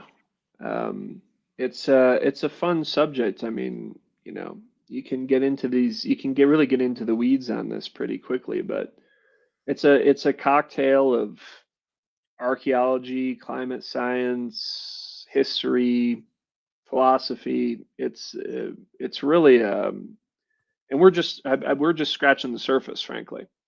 Is there any writings, texts, or scripture of what the people were like? Like, how tall were they? Did they have big families? Did they vote for Justin Trudeau? I don't know. I mean, but on a serious note, do we have any scripture or texts of how populated it was, or what people were like? Yeah, the original manuscripts, Plato's manuscripts, have like population figures for just like the main kingdom kind of around the capital city area.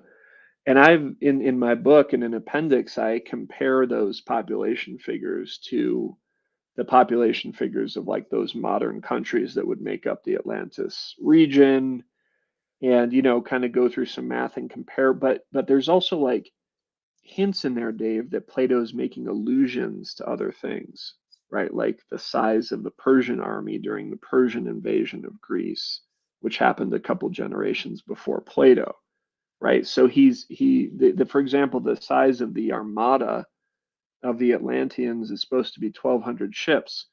Well, that would have exceeded the largest armada that any Greek in Plato's era knew, which had been the armada of the Persian Empire, which was almost the same size, or the armada that the Greeks took to Troy in the Iliad, which was I think like 1,184 ships or something like that.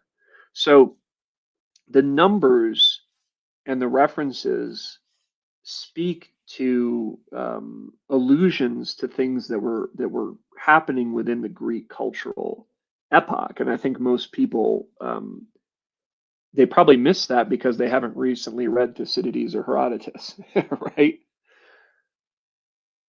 That's just crazy, man. Yeah, yeah. So the deeper you go into this, the more you see how much Plato packed into this puzzle, and then you have to ask yourself, well, what is he saying? Why is he using this number? What am I supposed to take away from this? Am I supposed to believe this was real, far-fetched? Am I supposed to think he thinks it's real, or his characters think it's real but he doesn't, or they do and he does, he does and they don't, or it turns into this quite complex thing once you really try and get into the way the story is told. So it's a pretty powerful thing, and I also think it speaks to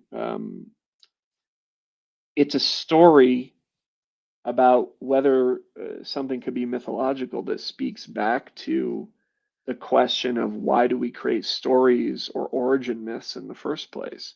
Every culture has one, right? So is this intended to be Plato's version of a cultural myth? Are we supposed to think it's true? Are we supposed to think the characters think it's true? Like there's a lot of questions I think most people aren't asking when they're approaching the story. And I think diving into that has proven pretty enriching, for exercising my brain. We have about a minute to go here before we got to get going back on the show. Sure. Once again, thank you for doing this. It's been just a great topic and just great discussion. And I always know when a show flies by like this one, it's a good one. Fantastic. Yeah. Well, listen, if we want to start talking about other stuff as well, I'm happy to. Where do you want to go? Happy to dive into it. We can go wherever you guys want to go. Let's go where the audience wants to go. We could take it there. All right. Well, let's get to some audience questions here coming up here. So we've got a couple of them. And we got about 20 seconds. Big thank you tonight to Luscious Jewels, to Karen and the Woo Train, and Dutch Hank for the super chats tonight. Very much appreciate your love and support, guys. Thank you. And if you haven't already, give us a thumbs up It helps with the algorithms on YouTube as well as any podcast download. And here we go, everybody.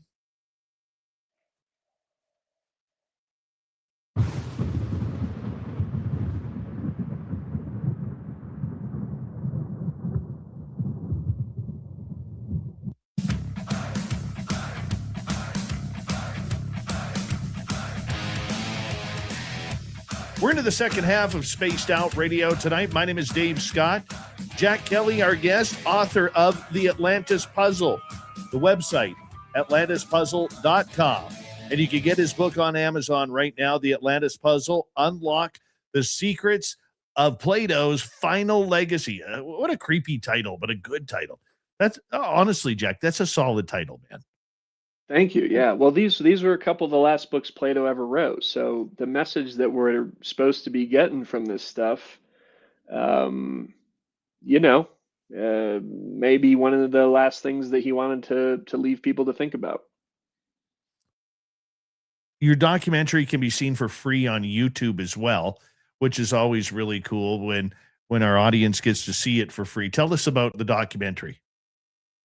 So the documentary was, multi-year investigation, shot on location in Greece. We shot at Plato's Academy where the ruins are. Oh, wow. We shot, in the shadow of the Acropolis, the ancient Agora. So no expense was spared to bring people really to the world where this was created. And then of course we filmed in the desert, and you'll see there's a scene there where I go in and I pick up a seashell off the desert floor. Well, Dave, that wasn't planted there. They're all over the place. And, that's also true where I live in Santa Fe, New Mexico. You can go out hiking and you can find seashells and you say, what the heck is this? Well, it's the evidence that ancient seas once covered the area. And you can find that in North Africa as well. So yeah, we really tried to explore the story from multiple angles. I brought in earthquake expert Dr. Scott Ashford to look at how Plato's description might match up with real natural disasters. Could this be something that destroyed an ancient prehistoric settlement and so forth? So I think people hopefully will enjoy it. Once again, on YouTube, The Atlantis Puzzle. Go check it on out. Audience question kicking it off from Cage here.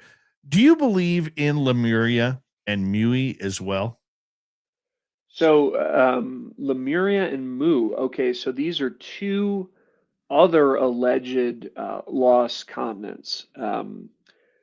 Unfortunately, similar to the Ignatius Donnelly Azores Islands theory, these two have proven to not really be based in fact.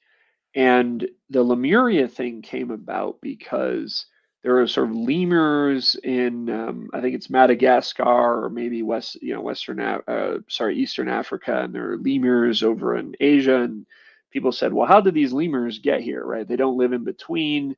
There must have been a continent in the Indian Ocean called Lemuria. And this was this hypothesis again that was a bit older. Mu is believed to have been a sort of like a Pacific ocean, continent where maybe like some of these islands out there, these archipelagos, are the tips of a formerly sunken continent. Well, the thing to remember is that just like we talked about with the Black Sea, there was a global sea level rise that took place 9, 10, 11,000 BC range. And certainly, like if you look at what's today, like Southeast Asia, like where Thailand and Vietnam and all that sort of, Laos, Cambodia, where those are, that was once a much larger continent, more above water called Sundaland. So there were large areas of land where people were living that were above water that became flooded. But these two, Lemuria and Mu, I think are these sort of more hypothesized, mythologized versions versus the real things like Sahul and Sindaland, which are real quote lost continents that actually happened. And maybe those were the inspirations behind some of these thoughts. All right, let's get back to another audience question here. Let's go to Matthew, who is asking, Jack, do you believe that Atlantis was ruled by giants, Poseidon's children? Well, the story says that Atlantis was sort of founded at the ringed capital area by Poseidon, who was a Greek god, the god of the sea and the god of earthquakes, incidentally, um, and a human woman. And so they got together, had a few kids, and there were supposedly, I believe, 5 sets of twins. And then those 10 kings passed down their rule, across thousands of years or whatnot to the era of the Atlantean War described in Plato's books. Were they giants? Well, the other children of Poseidon are described in Greek myth as giants. For example, the Cyclops, Polyphemus, who was blinded by Odysseus in the Odyssey, he's a giant, and he was a child of Poseidon. So you could connect these two things and say, well, these people must have been giants, but then you also have to believe that they were the children of a god. Giants are not an uncommon theme in ancient stuff. Like Gilgamesh himself was supposed to be, I think, 18 feet tall, in the Epic of Gilgamesh. So does that mean that these giants really existed? Well, we haven't found the bones of a Cyclops yet, so I gotta say that from a mythological or a literary standpoint, yeah, that's a reasonable conclusion. From a factual standpoint, I personally have not seen any evidence that speaks to that. It's amazing you bring up Gilgamesh because that has actually come up in the UFO world recently. I don't know if you knew that or not, No. but when Hillary Clinton recently testified about the Epstein files near the end of her questioning, she was asked not only about UFOs, but Gilgamesh, because apparently there is a video where they uncovered the tomb of Gilgamesh. And Gilgamesh is a 2/3 god, 1/3 human, who was literally, a very powerful figure, and it could open up history. And this was actually asked about to Clinton on the record. You could go see it. Right, right. Well, I think there's a lot of speculation, particularly in the UFO field, about connecting aliens or some type of otherworldly presence to these kind of earlier, kind of early urban civilizations, right? Like Ur and Uruk, the era of Gilgamesh and stuff like that.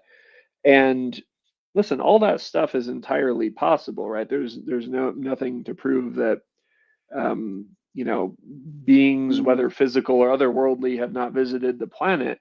I just am not convinced that that connects to this specific story, right? So multiple things can be true. I think one of the dangers is trying to weave them all together and say, aha, this explains time travel, aliens, UFOs, ESP, and cold fusion all in one story, because I don't believe that that's the case, however much truth there might be to these individual elements. Let's get to another question here. Let's go to Andrew here. Do you have any opinion on the viral news story about the underwater scans off Cuba a few years back?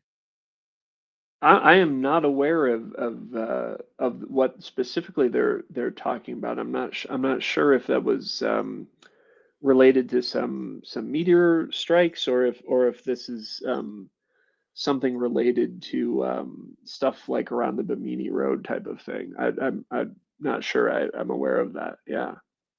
That's quite okay. Let's go to Yeah. Jaren's here. Do you think Atlantis has any collection or connection rather to the Anunnaki of ancient Samara? I don't, and why do I think this? Well, I'm just finishing up rereading Gilgamesh for about the third time. And in that, the Anunnaki were a set of gods who were part of the sort of the pantheon of these Mesopotamian peoples. And I know a lot of people kind of mention this, and this gets again caught up in the UFO stuff and so forth. But just because something is ancient and cool and interesting and mysterious doesn't necessarily mean that it connects over to this other story. And I hope, again, if people are curious, I hope you'll go in and read the book, or at the very least watch the documentary. But in the book, I really go into some pretty hardcore depth about what we know, what we don't know, and maybe some more of the subtleties behind the classical view of this story and what we might be meant to take out of it. But I think it's more in the the Greek pantheon or systems of belief that the story is set, and there's a lot of justification for that I think you'll find. Do you believe then that giants did roam the world? I mean, from Goliath on, like 9, 10, 11, 12 feet tall?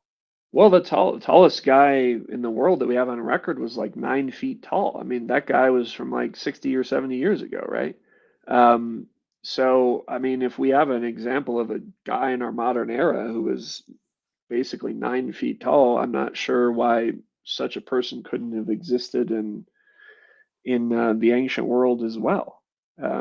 So, yeah, I mean, there's a stone in ancient Greece that weighs something like 1,000 pounds, and there's an inscription chiseled into it, and it says something like, Anaxagoras lifted me from this place. The stone weighs 1,000 pounds. What kind of guys were lifting this stuff up, right? So, the DNA of all those guys who were in like World's Strongest Man competition had to come from somewhere, and Right.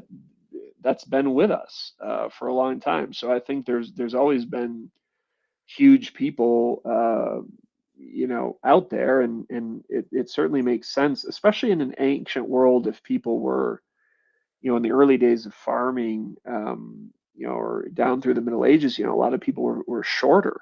Like the average height might have for a man might have been like 5'3" or 5'4". Well, if you encountered somebody who was 7.5 feet tall, tell me that person doesn't seem like a giant. But there is a hidden science to it. Like when you talk about like building these structures or building the pyramids, I mean, we don't even have to look that far back. I mean, if we actually were able to break the studies of Edward Leeds Scullman, the gentleman who built the Coral Castle in Florida, there's a science there that literally could update everything that we know about history, about how the pyramids were built, how other mega structures were built back in the day. I mean, I think one of the things I took away from the research on this book, and again, I tried to really go deep. Some people who are a little more far out at one end are going to be disappointed with me, and the people who are more skeptical are going to be also disappointed with me because I'm somewhere in the middle. But the fact of the matter is, you go back, and the more you read and the more you learn about the ancient world and ancient people, the more impressed you're going to be with our seemingly simpleton ancestors, right? We are not the smartest, most advanced people who have ever lived on the face of the earth just because we have an iPhone in our pocket, right? I mean, I didn't make that iPhone. Dave, I'm pretty sure you didn't build it in your garage. Um, why do we think we're so great? I couldn't build these headphones, right? I mean, if anybody who's tried to build anything or fix an old car or rewire their kitchen, you realize these things are more challenging than you think. And so if you go back and you look at the remarkable achievements, the construction or the ships or the exploration or the philosophy or the literature of the ancient world, I like to say, look, if you're not a better philosopher than Plato, if you're not a better mathematician than Archimedes, if you're not a better poet than Sappho, if you're not a better general than Thucydides, maybe you too have something to learn from the ancient world.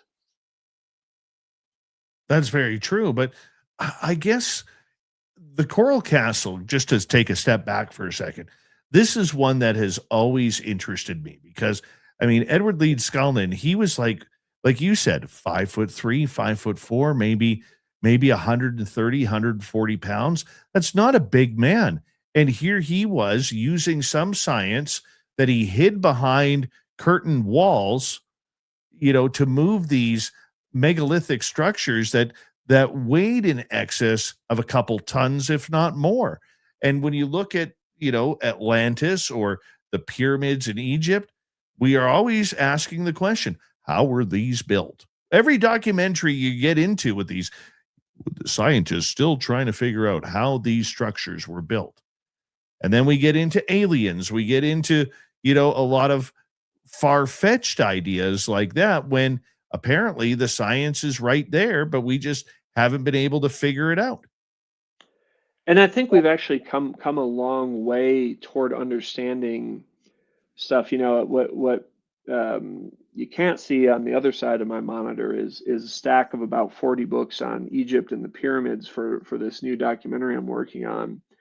Um, there's been a lot of remarkable discovery, even analysis down to the specific types of stones, like chemical analysis of where did these come from and so forth. And actually, a lot of advancement really in the last 20 years. So yeah, Dave, what seems like what's the Arthur C. Clarke quote?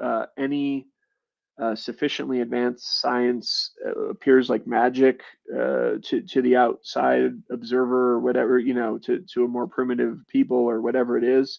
So, if aliens built the pyramids, that's great, but it sure looks like they built them using copper chisels, right? You can see the marks, and you've got copper residue on some of the stones.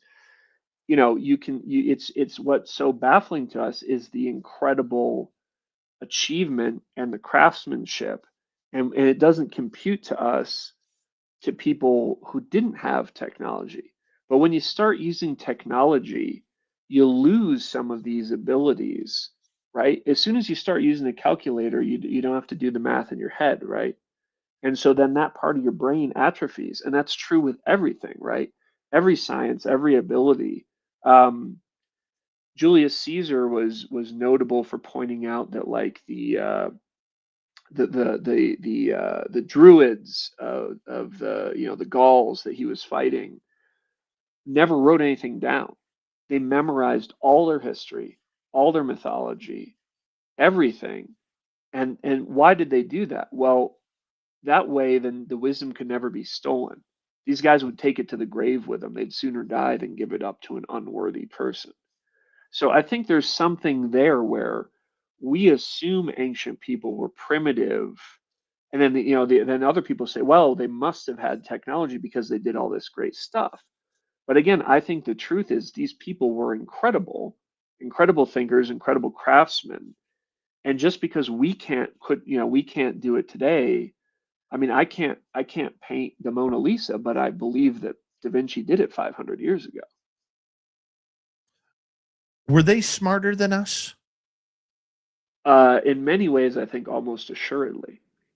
Think about it. I mean, think about how distracted we are, how much, stuff we have coming into our brain. Anytime you go out in nature, and I mean, this, like, your mind clears. And Oh yeah.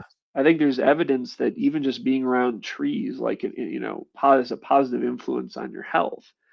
Your blood pressure drops. There's something about using, even just using your body, or you know the way, the analogy I like to make is this: how do you get stronger, Dave? Do you challenge yourself less over time and get a machine to lift the weights for you, or do you lift heavier weights and take on more challenges, right? Right.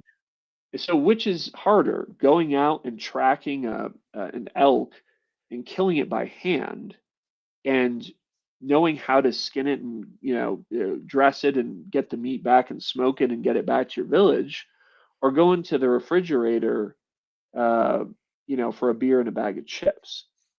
And so from that perspective, you had to be smarter, you had to be more capable in a world that was more challenging and where there were fewer machines to do work for you, right?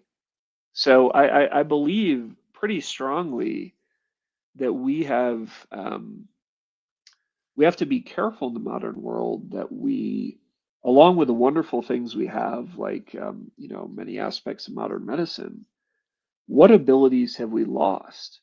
What senses have we lost? What capabilities, what wisdom, have we lost as people? What lost arts, right? Today, who's making? How many people are making shoes by hand today? But there are people out there making, boots and things handcrafted, and they're so much better than the machine-made stuff that we're buying, right? That is true. So I do think there's something to it, and who's benefiting when you buy when you've forgotten that the handmade stuff was better? Well, the corporations that are selling you the junk, right? Well, you know what? We seem to have I think it all deals in cost too. Get something handmade is a hell of a lot more expensive than going down to Walmart and getting something already pre-made. 100% right. And today we feel we don't have the time or the energy, and sometimes you're made to feel like you've wasted your effort if you do something like that, whether it's making your own clothes or or making a documentary or writing a book sometimes. Oh yes. Do people still write that, or is AI taking that over too? See, that's another danger. I mean, do you really want to go to a doctor, Dave, who was using like Chat GPT to pass their med school exams? It's very true. Just throwing it out there. Um, but look, again, going back to some of the stuff you talked about earlier, Atlantis has become this storehouse for anything that's off the beaten path, different, ancient, mysterious, whatever. It's all gotten wrapped into this ball, and kind of it's gotten all mixed up and jumbled. What I really tried to do in this documentary was go back to the roots, down to the very words in the language, and open the story back up, to clarify it for the modern mind, and then let people ask questions. And by the way, you don't have to just take my word for it. Read the book, watch the movie, come up with your own hypothesis, go do your own research. I encourage everybody. Like, the only way we're going to get to the truth about any of these subjects, which are off the kind of straight and narrow, is if people go out there and do good work about them, and then if those facts can be proven out and can lead us somewhere where we can put together a meaningful story about them. So, saying, my Uncle Bill saw a ghost is different from understanding, well, like, what's a ghost made out of? Why did this, is there a spirit world? Where'd this ghost come from? How long does a ghost last? Things of that nature, Dave. So I'm Very true. fascinated to get to go deeper and penetrate into the heart of these kind of things and try to find out, like, what's the meaning behind this? What's the real story? Jack Kelley, thank you for coming on Spaced Out Radio. It's been a great time with you. Go find his book. You can get it right now by going to his website, atlantispuzzle.com. Go check it on out. His documentary is there as well. Swamp Dweller and Terry Holler next. You're listening to Spaced Out Radio with your host, Dave Scott.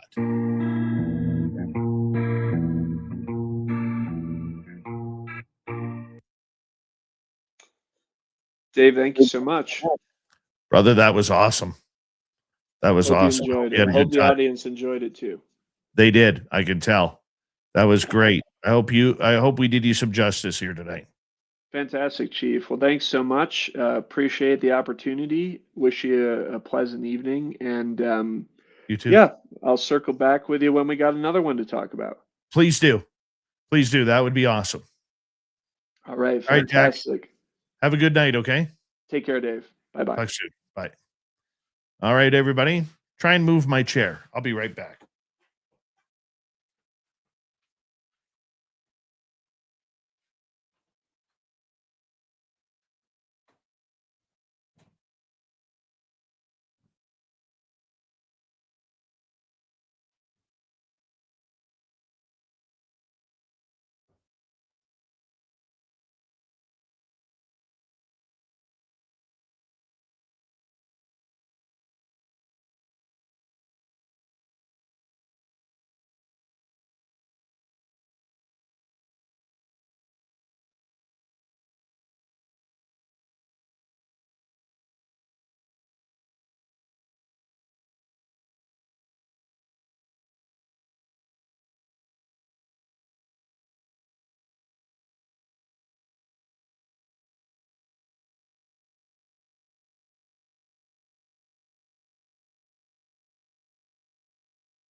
All right. Let's see how good Terry Hall's mustache looks tonight. I bet you it's going to be gorgeous. Here we go. Look at that. Holy cow. Nice shirt. Boink. How you doing, boss? I've got this one on today. I like it. I like it. I like it. Nothing ugly there, is there, Ter? No, you got that Flight 21 worked in there too. I like it. Signs of life, how you doing? Anybody else jump in here late?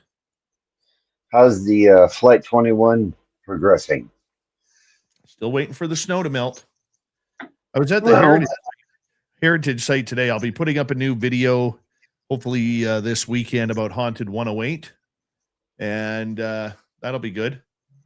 well, we're out of the Aries and into the Arches, so no more Januaries and Februarys. Now we're headed towards the spring. We're gliding in there. Oh yeah. Blue skies, how you doing? Welcome. 30 seconds to go. Thank you tonight to Benno, Dutch Hank, Karen, and Luscious Jules for our super chats. We greatly appreciate your love and support. And of course, if you haven't already, we always like to get into about 100 minimum likes and thumbs up for this show on YouTube and on the podcast side. It's a great way to support us for the algorithms. Shop at our Spaced Out Radio store. We do not have ugly swag, people. No ugly swag. So check it on out. And we're coming back in 5 seconds.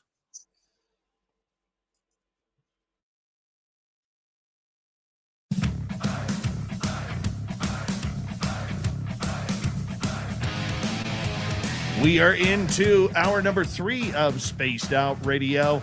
Good to have you with us. My name is Dave Scott. We have Terry Hall in the Weird News of the Week, along with Swamp Dweller coming up to kick off this hour. But first, we want to say hello to all of you listening in on our terrestrial affiliates around North America, digitally on every major podcast network. Our website, spacedoutradio.com.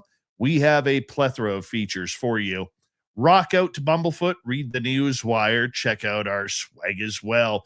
You can follow us on X at Spaced Out Radio, Instagram at Spaced Out Radio Show, and on Patreon in the Space Travelers Club. The Desert Clam has set the password for tonight in the SOR Space Travelers Club. Tarantism. Tarantism is your password.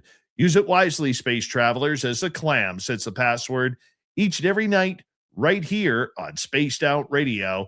Let's head to the swamp. Hello and welcome to Spaced Out Radio's Swamp. I'm Swamp Dweller, and tonight I'm going to take you on a mystic journey of the unknown, sharing tales of monsters, legends, and nightmares. Welcome to the Spaced Out Radio Swamp. So I had gone to the indoor rock climbing place that I have gone to many times in my life with my friends. It was a great way to exercise and challenge ourselves while having a fun time. But on this particular night, our fun was about to be disrupted in the most unsettling way. As we arrived at the climbing gym, I noticed a man who seemed to be staring at me intently.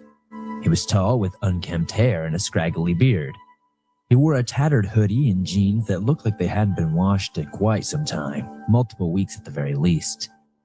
I tried to shake off the feeling of discomfort, thinking maybe I had just been paranoid because I had drank a lot of soda that day and I was pretty hyped up on caffeine. But as we started climbing, the man continued to watch me. He stood in the corner of the gym, barely moving around at all, his eyes glued to me. I could feel his gaze on me as I climbed, and it made me feel absolutely uneasy. My friends didn't seem to notice anything was wrong, but I couldn't shake the feeling that something was off with this guy. As we took a break, the man approached us. He introduced himself as Mike and asked if we needed any help with our climbing. I declined, but he persisted, offering tips and advice. His voice was low and raspy, and every time he spoke, I could feel his breath on my neck. I tried to be polite, but his presence made me feel more than uncomfortable. We continued climbing, but I couldn't focus on anything but the man.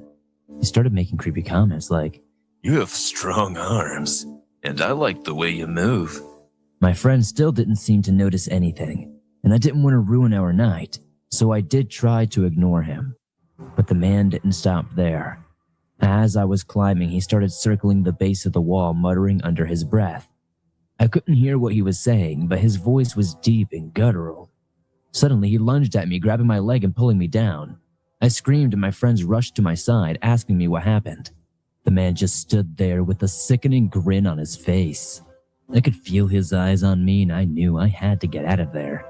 We quickly packed up our gear and left the gym, but as we were leaving, the man grabbed my arm and whispered in my ear, "See you soon." I didn't sleep that night, and I couldn't shake the feeling that the man was still watching me. I was afraid to leave my house, terrified that he would be waiting for me. It wasn't until a few days later that I saw news reports about a man matching his description being arrested for assaulting a young woman at the same gym we had been at.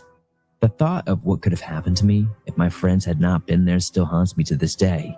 And I don't think I can ever really go rock climbing again because of that sense of unease I get. The PTSD is just too real. Thank you, Swampy, for another great story. If you want more just like that, head on over to Swamp Dweller, hit subscribe, hit that bell, because he's on YouTube. He's got over 300,000 subscribers checking out his stories. You should too. From the swamp to the weird news of the week, here's Terry Hall. Terry Hall's got a mustache, standing by the mold. Curled up like a question mark, got secrets to be told. When you post a Bigfoot tracks, ghosts that won't behave. He's rolled me through the headlines like a cosmic wave. Weird news of the week, yes, strange, yes, wild. From the edges of reality to the unexplained falls. With Terry Hall reports, the sky getting small. On Space Out Radio, let the Terry Star touch it all. All right, here he is, Terry Hall and his legendary mustache. How you doing, my friend? I'm doing great, David. I just noticed something, and it was because of what someone in your chat said. Do you remember the 11/11 story? You remember the 11/11 story? Yes. Do you know every time that you tie me in, it's 11/11? I did not know that. Well, look at that. Yet again, Dave, with his 11/11 magic, again and again and again. Now, Thanks, Tim. By the way, that was Swamp Dweller was supposed to be our guest tomorrow night.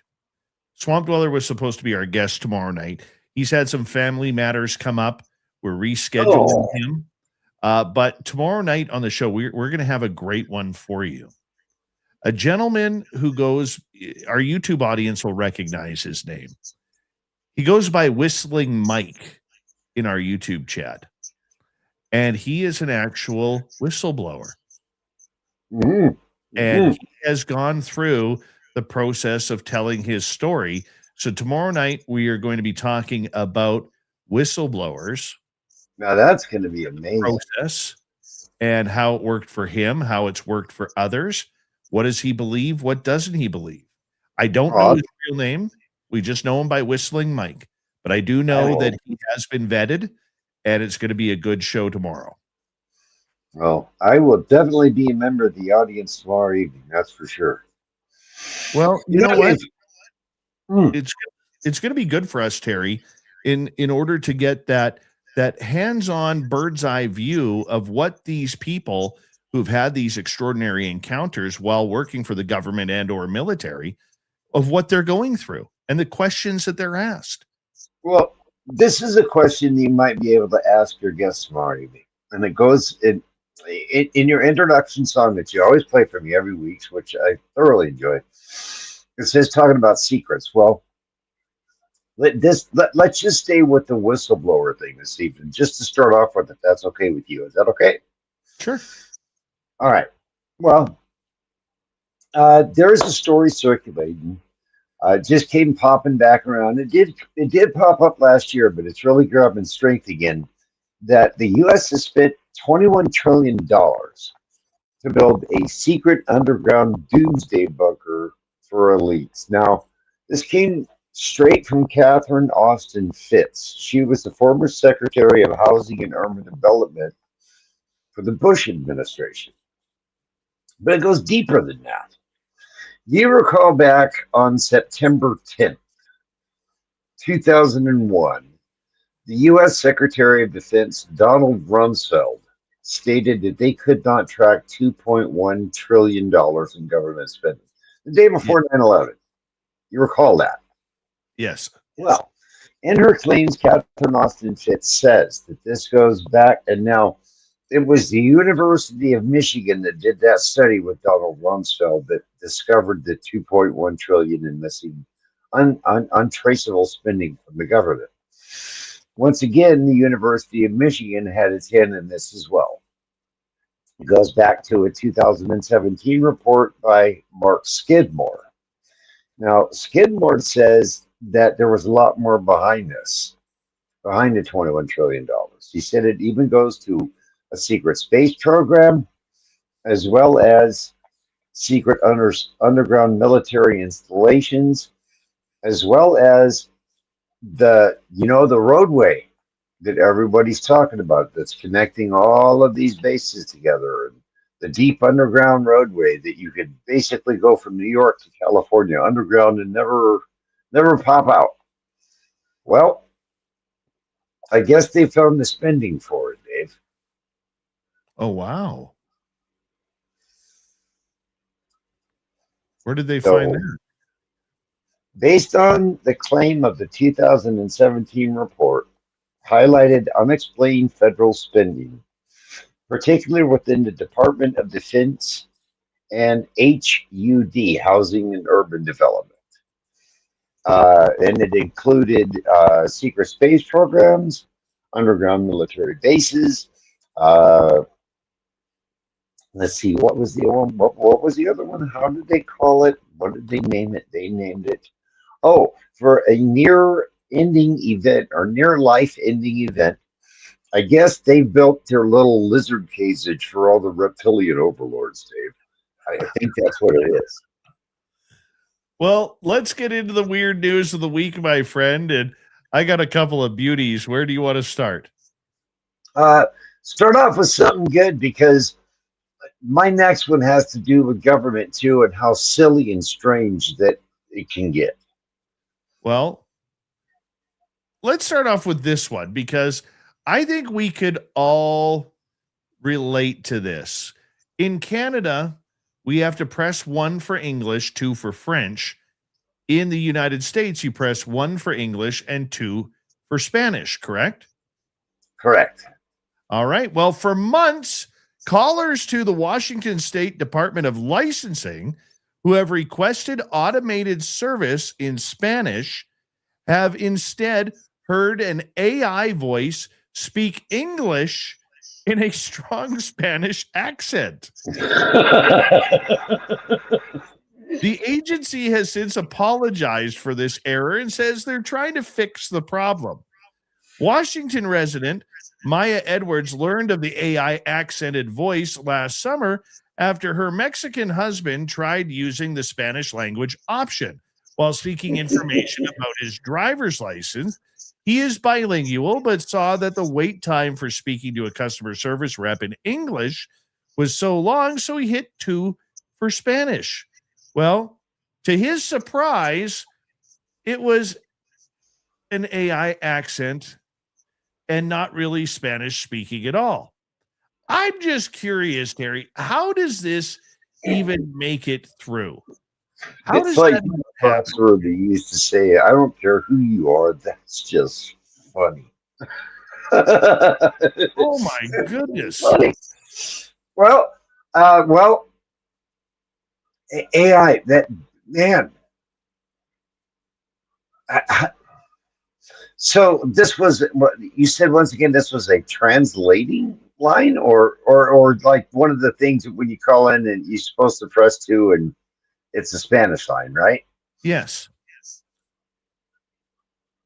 And how long did this last? Months until she complained about it, right?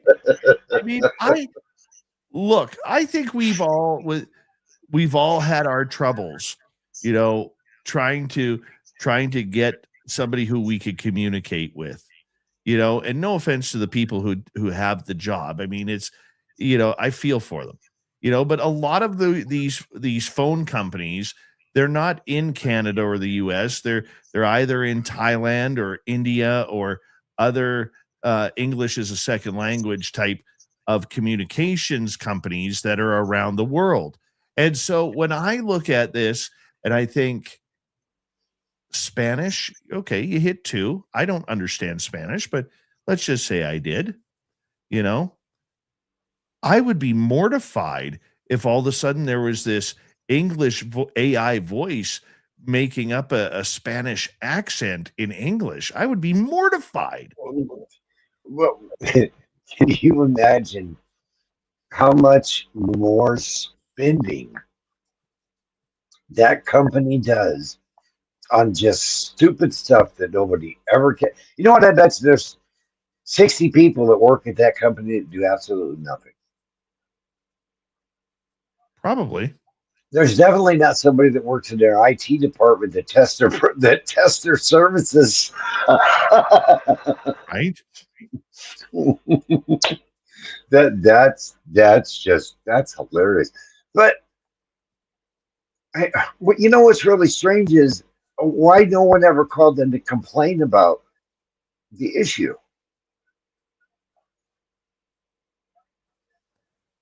If it's been there for months, do they not get any Spanish-speaking customers that call in? That seems like it would be something that would be caught a lot quicker, don't you think? I agree. I totally agree.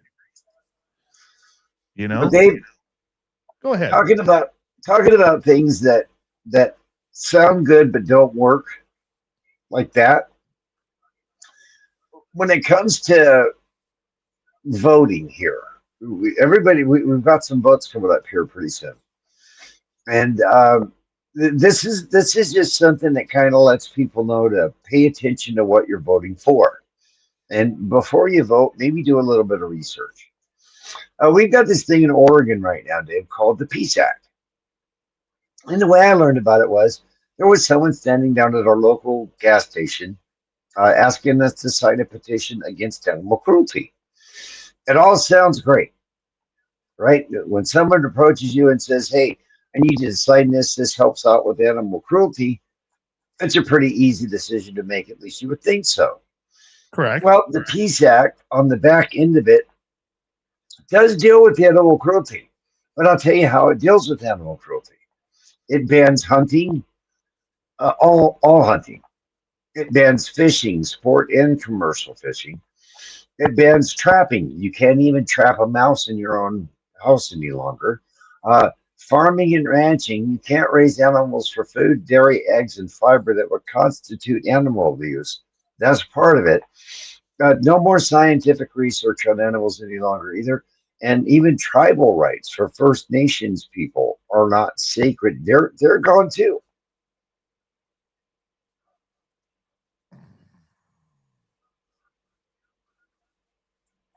That's in one act. I often wonder about people who come up with this stuff.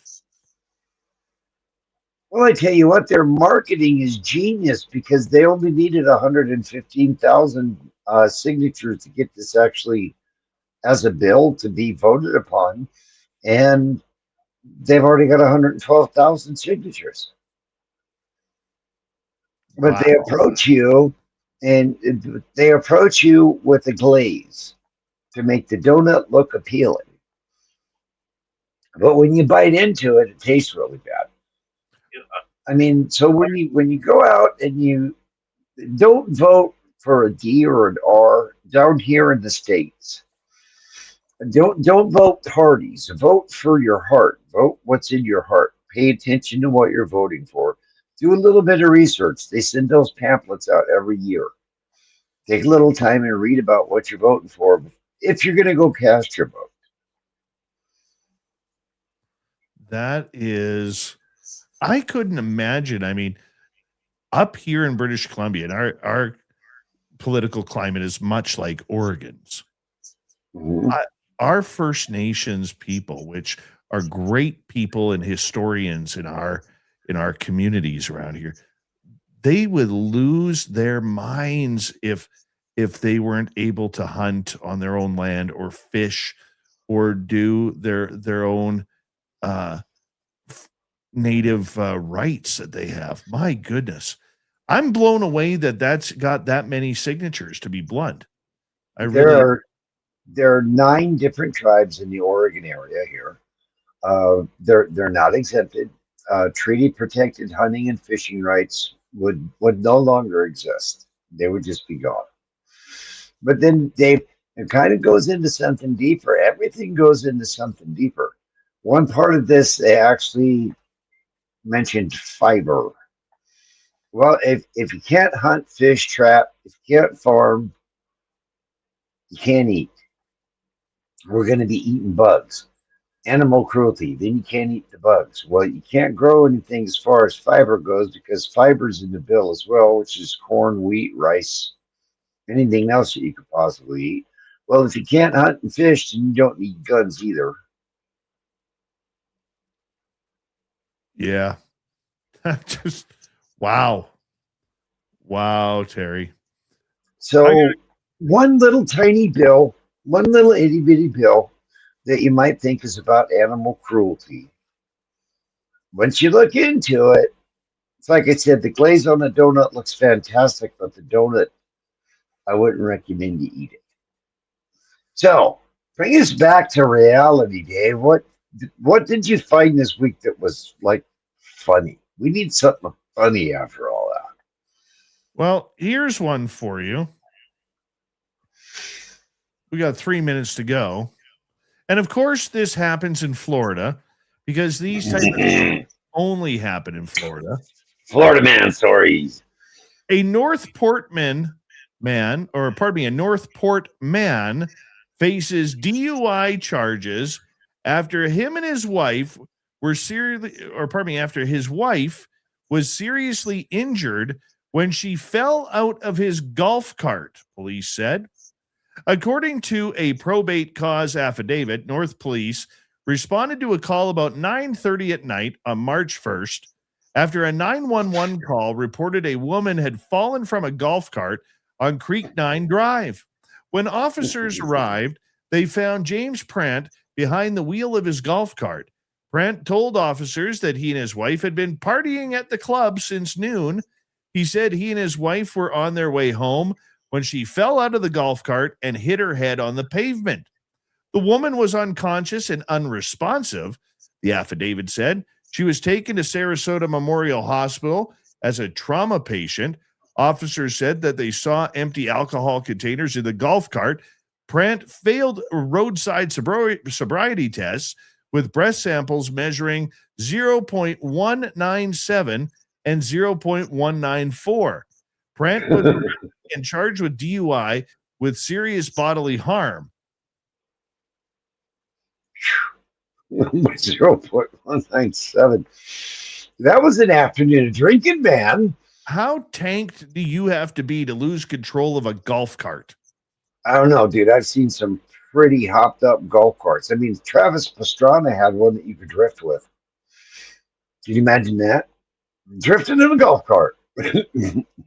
But you know what? With the retirement community that's in Florida, which I speak to people down in Florida basically every day, I could see that happening. Absolutely. Wow. I think Florida is where they discovered the upside down pineapple, wasn't it? Could very well be. Could very well be. I mean, that was just, I don't know, my friend. That was just one of those weird stories that I just went, you got to be kidding me. Like, well, you know what?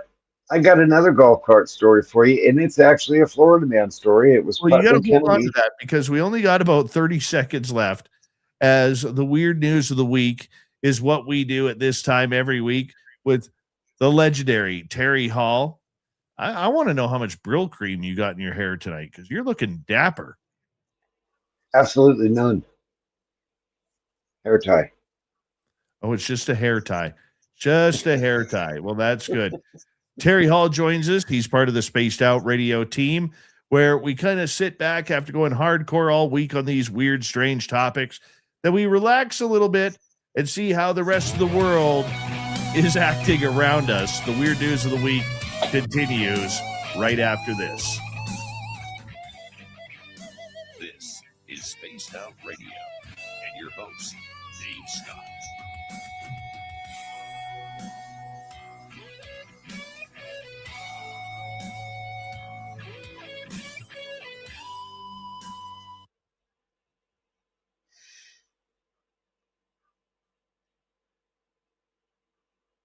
All right, buddy, we're clear.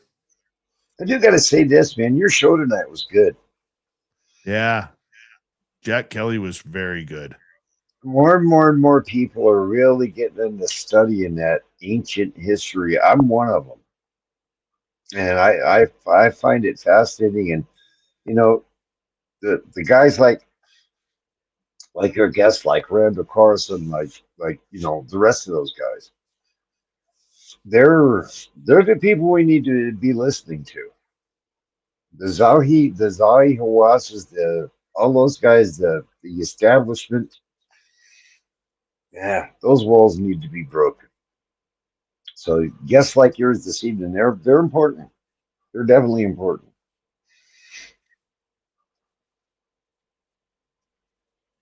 Why is it that you can pull up just stupid stories in Florida and the page just never stops? Oh, no. No, it's good. It's good that way. That's for sure. I was at the Heritage site today. Yeah. We were filming a new video. We should have it ready for this weekend.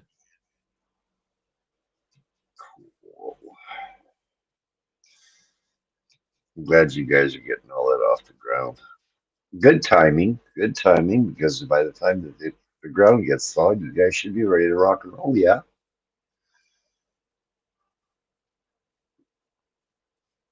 Yeah, hopefully. I mean, the snow is melting pretty quickly there.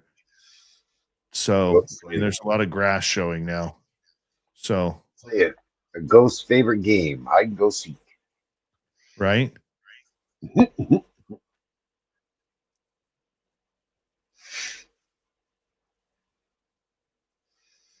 What do you think about that whole Iran thing that popped off this week?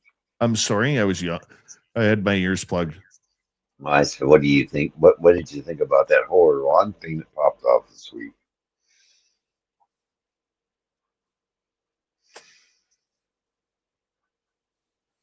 I could really go off on one section of people who,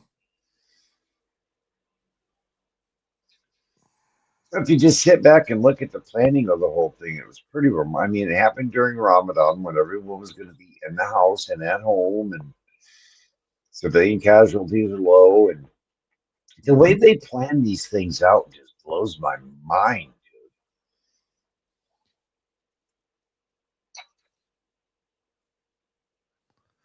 dude. Don't think about it anymore, man. They're not. War's different now. I mean, they showed Ukraine, and it looks like they've got telephone cables strung everywhere, but that's just fiber optics from all the drones they're bombing each other with. Oh, yeah. And then they're not. I mean, it seems like the last 3 people we've had conflicts with, they just went and got the leader and said, okay, war's over. Pretty much, It's like, okay. I think that's how it should I got told by an insider it should be over within the next 5 to 10 days. No, I think if we're supposed, one of the things I think should happen, if Congress decides that we need to go to war, then okay, those people who voted for it need to be in uniform and need to be out there too. That's number one. And if we're going to go to war, it should be leader against leader. That would have been Not cool. a bunch of, yeah, that would be it. Like, put it on TV. See a couple of geriatrics going it out. Would be good. Yeah, it'd be great. I think that would be fair, don't you? Oh, why not? I think that would be fair. If you want to go to war over something that we have no control over, then go to war. Go ahead. Andrew, we got about a minute here. They can even do pay-per-view. I think I'd even pay a subscription to see something like that. All right. And thank you tonight to our super chatters. We got Luscious Jules. We have Karen in the Woo Train, Dutch Hank, and Benno. Thank you for the love. We greatly appreciate that so much. And of course, shop at our Spaced Out Radio store. We do not have ugly swag, people. No ugly swag. As we continue on with the show, I want you all, if you don't mind, hi, Philip Jones, to do me a favor. I want you to go to cariboucon.com, cariboucon.com. Get your tickets for September 18th through 20th right here in the heart of the Caribou region, 108 Mile Ranch. We got great speakers. We got great events planned for you all weekend long. It's a great getaway, and you'll love the sights. You really will. cariboucon.com. Here we go.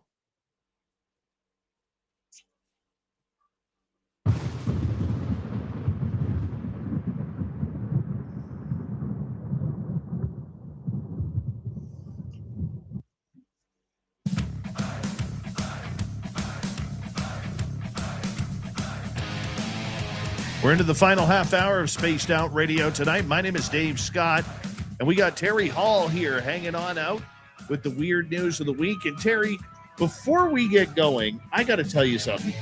And I mentioned this to Grant Baker the other night when we were on the UFO report. I want to get your opinion. This bugs me, my friend. This bugs me bad. Okay. And I'm not going to get into the politics of what's happening between the United States and Iran. Okay. But I am going to turn this into a UFO story. Okay.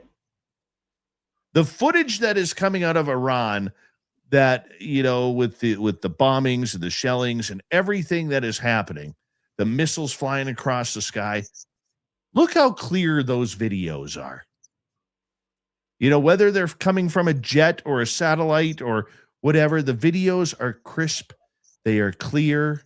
You see absolutely everything. And then you get that same government who provides a UAP video that literally is right out of 1950s television, where you need rabbit ears with tinfoil on each rabbit ear in order to pick up a clearer signal, and you're just hoping and hoping that you get that. I am bugged by this, man. I am totally bugged and ribbed by this. It's an atrocity to us who are viewing and want to see these UFO videos. What's your thoughts? You know, it's become very, very apparent with citizen scientists like Tom King, who's been a guest on your show prior. I mean, I've been out on expeditions, research expeditions, skywatches per se. The videos that we captured were very good. You've seen some of them. You've seen a lot of them, Dave. I mean, just from what we can get our hands on over the counter, right? So if governments have spent billions upon billions and trillions of dollars on all of this stuff, I mean, we had Obama come out and say aliens are real. Then he did the backpedal. Trump said we're going to release this stuff. Arrow has got a couple of years worth of research since that all started, right? Bigelow, I mean, people like Elizondo have been working with Bigelow since the day since Skinwalker Ranch and the first Stars teams with MUFON. Years and years and years of this stuff. So, Dave, if you really think that they're going to divulge those kind of videos, I mean, I'm hoping that they do. We know they existed. I mean, ever since, from what I understand and from what we can all read here recently, since the whole I'm going to declassify everything, the reports on UFOs have gone up exponentially. And if the reports have gone up, that means that they've got more footage. They have to have more footage if the reports have gone up. But people are reporting them, they're seeing them, they're recording them. Why aren't we seeing that? Oh, I would agree with you. I would totally agree with you on that. And I just, you know, I think what's happening is the chances right now of anybody paying attention to anything to do with UFOs in the DC area, I think there's a little bit more pressing topics going on right now. And once again, it's going to be pushed to the wayside. And maybe once this conflict is over with Iran, then we might see some more information. But I really strongly believe, and I realize, look, the government can run multiple things at multiple times. That's what they do. That's what they have multiple people for. I do get that. But when it comes to the top secrecy of it all, I don't see any of that happening while this conflict is going on. How about you? Well, I think that if we put our support behind people like Representative Luna, who just recently came out and said that she did recently get new video, and Congress did just drop a whole bunch of file to former Arrow executives and members of Congress. So, like you said, there are other pressing events going on in Washington right now, but we do have people like Luna. We have people like former acting director Tim Phillips. Tim Phillips is the one who just got all the records released to him. So it's happening. It's just happening under cover of other things right now. There are recent events that, I mean, that the whole thing with Tim Phillips, that was just, as far as I know, today that just happened, where they gave him and granted him access to the quote unquote classified records. What do you think about Tim Burleson now? That he's him, got him as well. Yeah. That he's got Tim Phillips craft. Mm-hmm. And they're going to walk him in right where the nuts and bolts are, man. Well, this is where, in my opinion, the big question between UFO and UAP now comes out. Are they going to show him the real goods, or are they going to show him some foreign, maybe domestic technology that has been recovered that may look like something that is out of this world?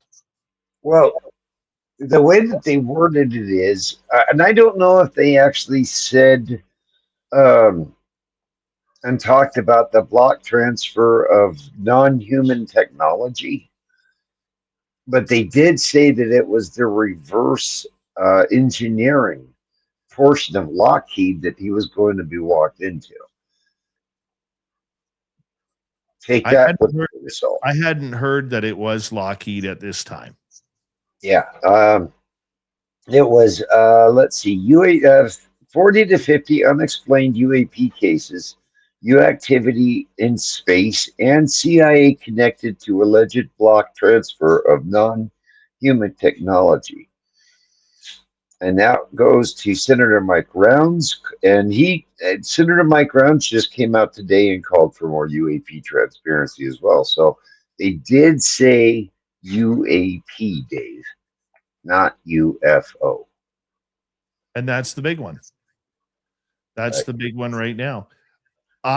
Here's the questions that I think need to be asked on that, because we do have to get back to the weird news of the week.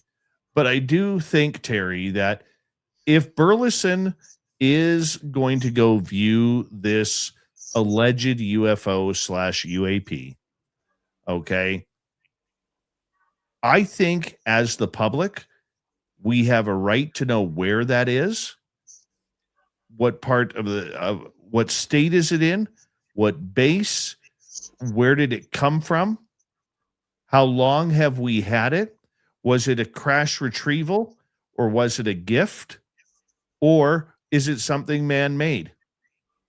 There are a bunch of questions, and if it was a crash retrieval, where are the bodies?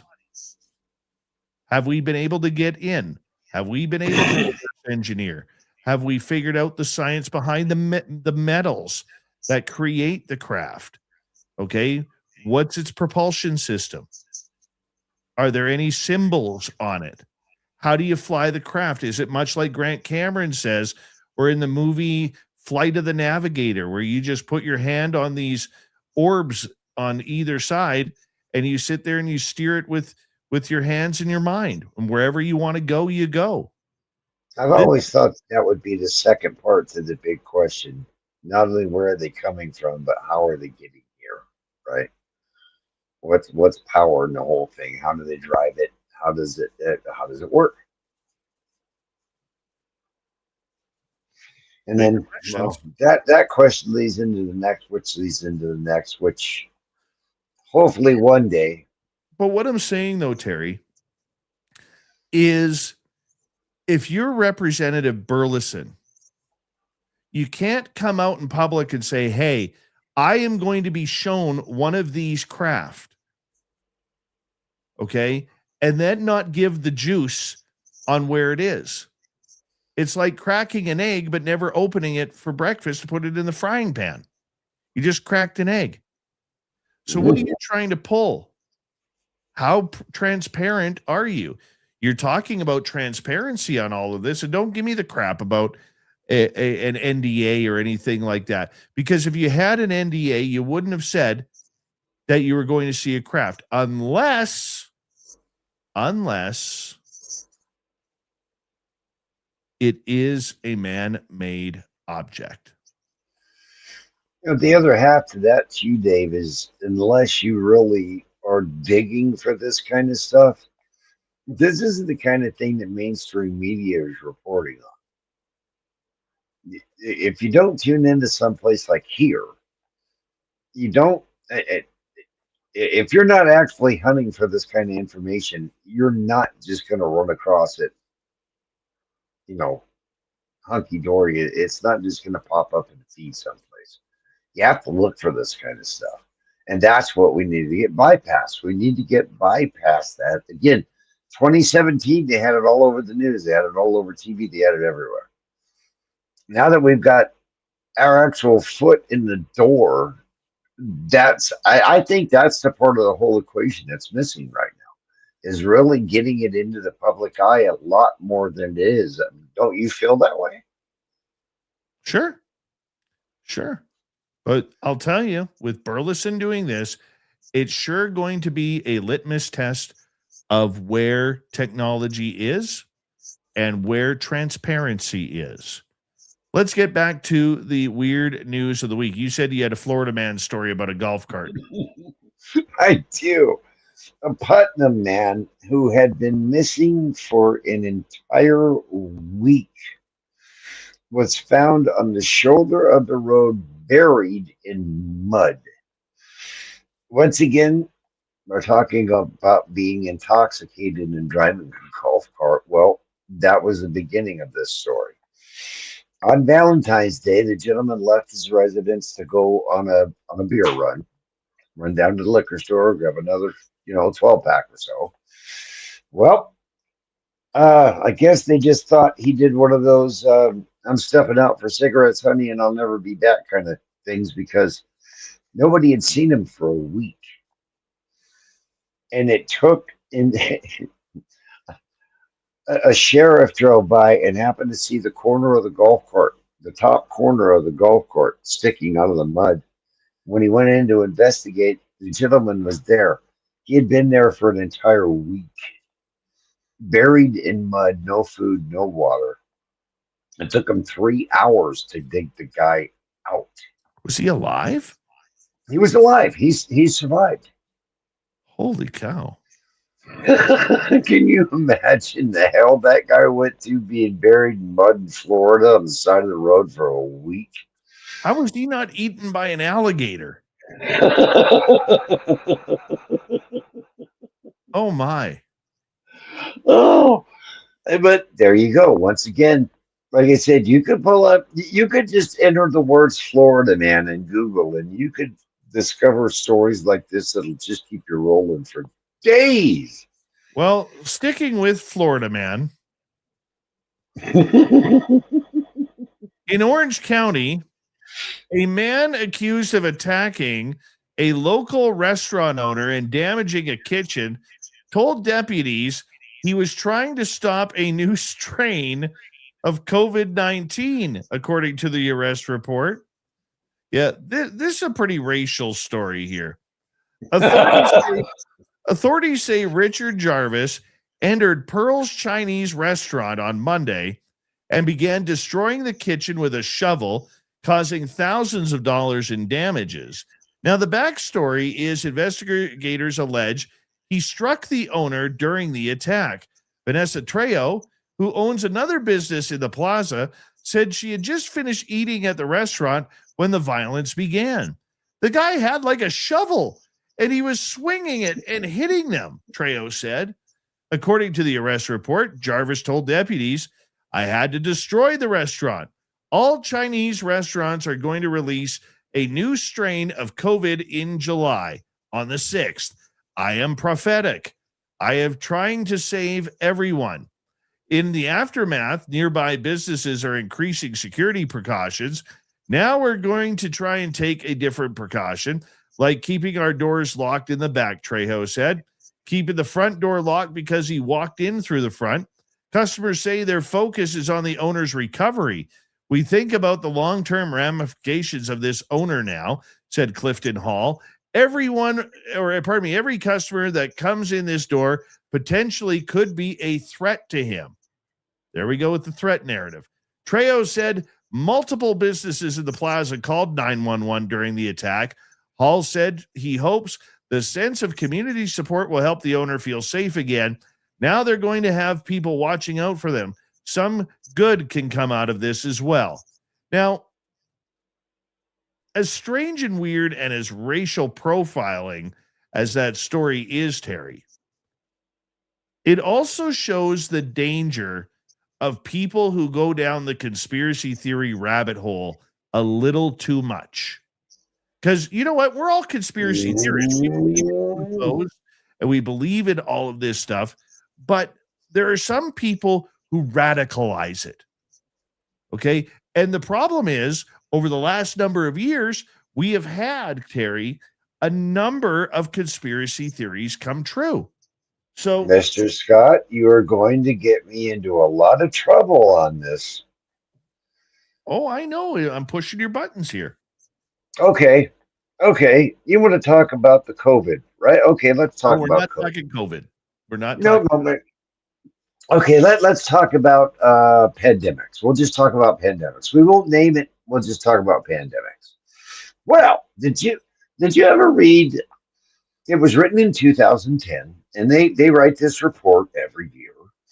Did you ever read the 2010 Rockefeller report called Operation Lockstep? Nope, I did not. Okay, well, if you ever read that, make sure that you're alone and you have nothing that you can harm yourself or others with, because it's going to make you so angry that you won't know whether to scream, get sick to your stomach, or just give up completely. Because in 2010, they completely outlined from start to stop where it would originate from, how it would spread, how it would be treated, and what they would do about it, about a certain pandemic that hit in 2020. And it was detailed in Operation Lockstep, which you can still recover online. So is that a conspiracy theory, Dave, that they had written it out from start to stop 10 years before it happened? That's why I'm saying a lot of conspiracy theories have been coming true. You know? But, I mean, this guy, don't forget, he considered himself a prophet.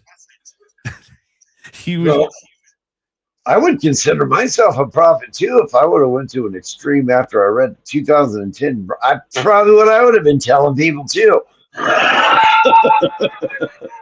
My brother, we only have about 3 minutes left before we have to go. You got time for one more? I do, and I've got a cute one.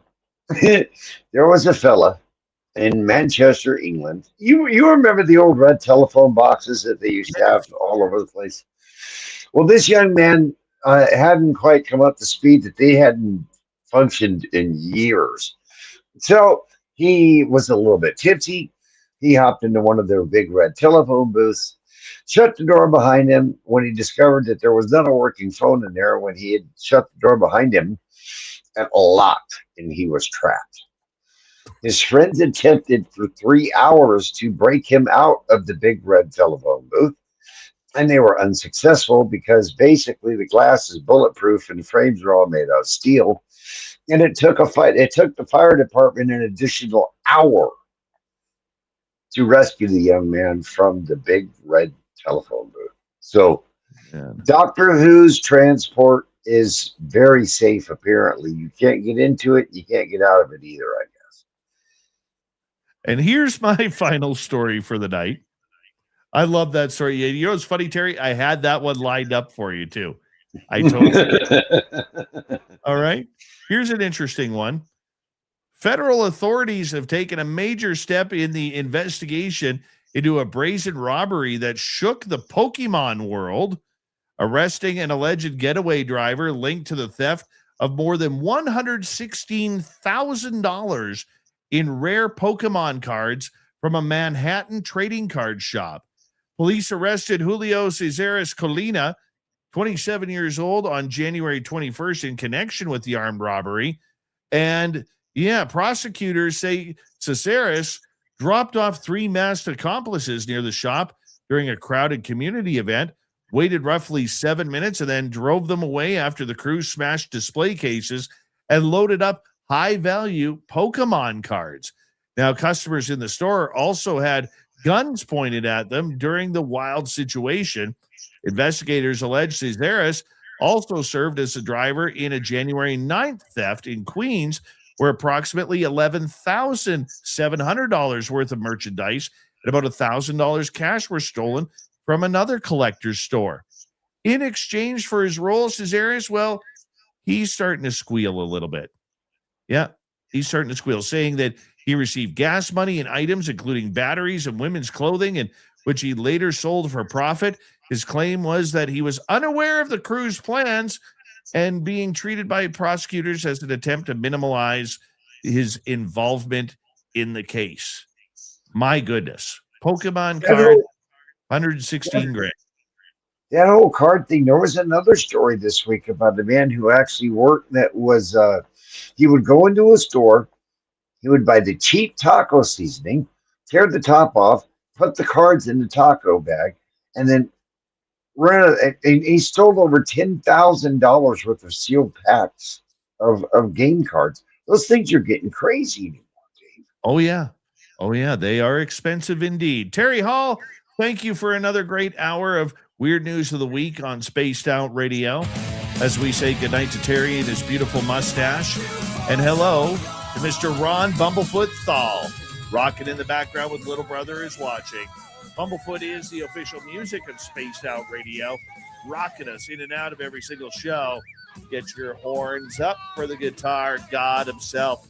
Special thanks to everybody listening in at work, at home, in your cars, wherever you may be. Thank you to everyone in our chat rooms tonight. YouTube, Twitch, LGAP, Facebook, Spreaker, LinkedIn, the Space Travelers Club, and on X, hashtag Spaced Out Radio.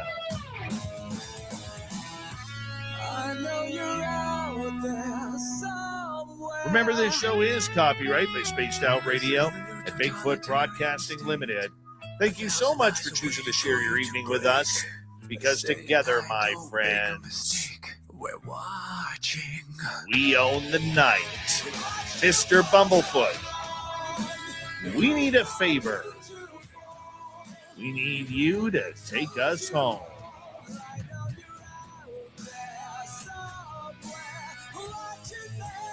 Yes, the Woo train has docked for the night, but soon, my friends, we shall ride again.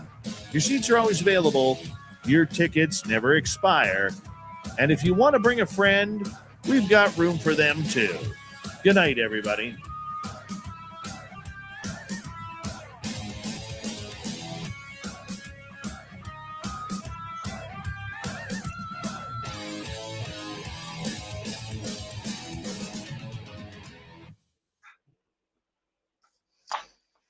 Good job, Terry Hall. Good job, Dave Scott. You are magic. Oh God, that story about the guy in the telephone booth. Oh, that one before the show was cracking me right up. That cracked me up. Stepped in the booth, shut the door behind him, and was just flat stuck.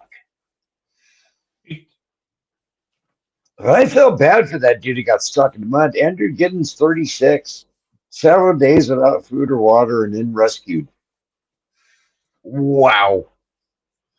That's a story for your grandkids, man. How did nobody notice? Well, he'd been missing for a week. It's just nobody could find him.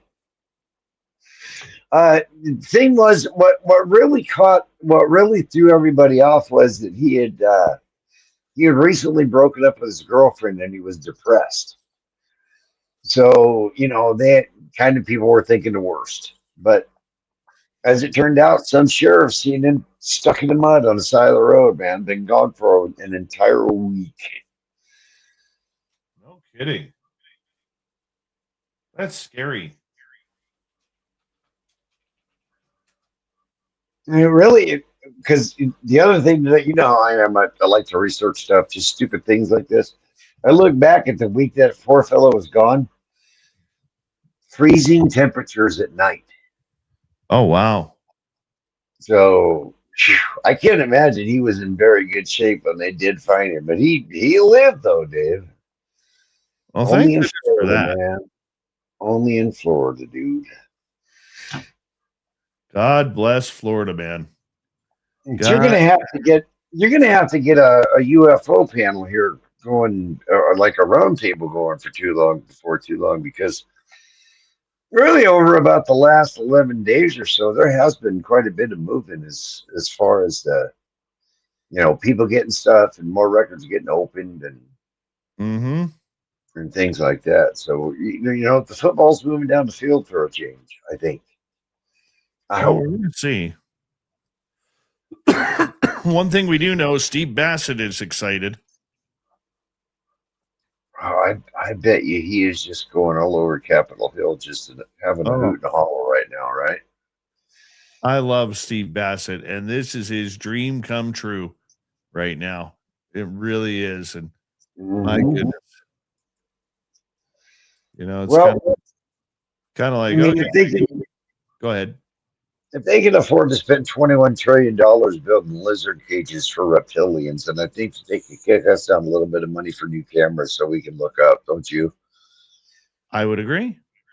I would totally agree. I think that's one thing that they ought to work into this budget is, citizen explorers and funding for citizen explorers without the red tape that goes along with, if you find it, you can't talk about it kind of thing. Or if you get government money, now you're working for the man and your research ain't worth looking at anymore. That's the one drawback in the whole UFO field is we don't talk to each other kindly and compare notes. Well, no, it's just an individualist attitude, right? I think that's a shame. I really do think that's a shame. Tom, I keep bringing Tom up, but Tom's a really unique individual, man. He works with everybody.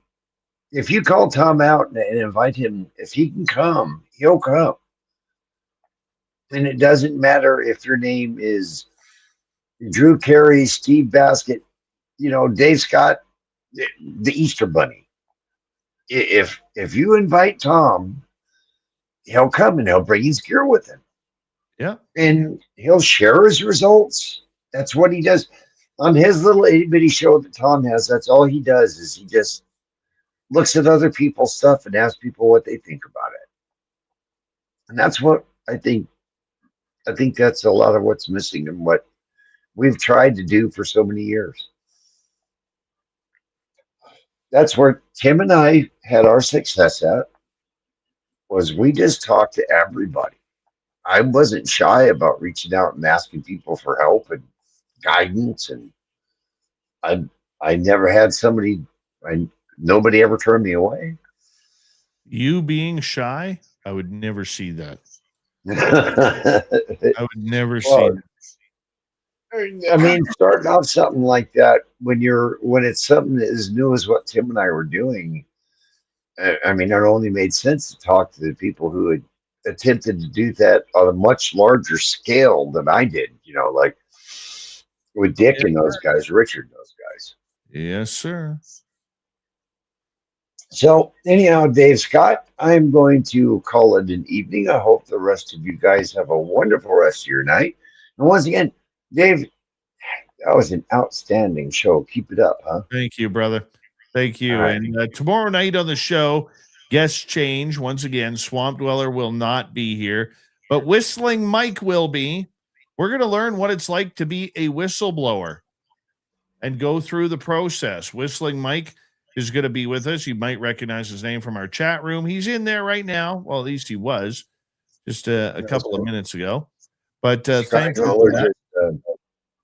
Thank you for our super chatters, Luscious Jules, Karen and the Woo Train, Dutch Hank, and Benno from Oz. We appreciate you. And before we let you go, want to remind everybody, do us a favor, give us a thumbs up. And number 2, if you don't mind, leave a comment after the show. I want to know what you think about Atlantis. I want to know what you thought of Jack Kelley. I thought he was great. I really did. And I want to know more about your thoughts. So please leave a comment after the show. We really appreciate it. Don't forget to follow us on social media. And do me one more favor, if you don't mind. Tell a friend. Tell a friend about what we do. Good night, everybody. Sure, like your mama taught you. Have a good night. Take care, everyone.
Stay healthy, my friend. You too. If you need bail money, give me a call. Always, Dad.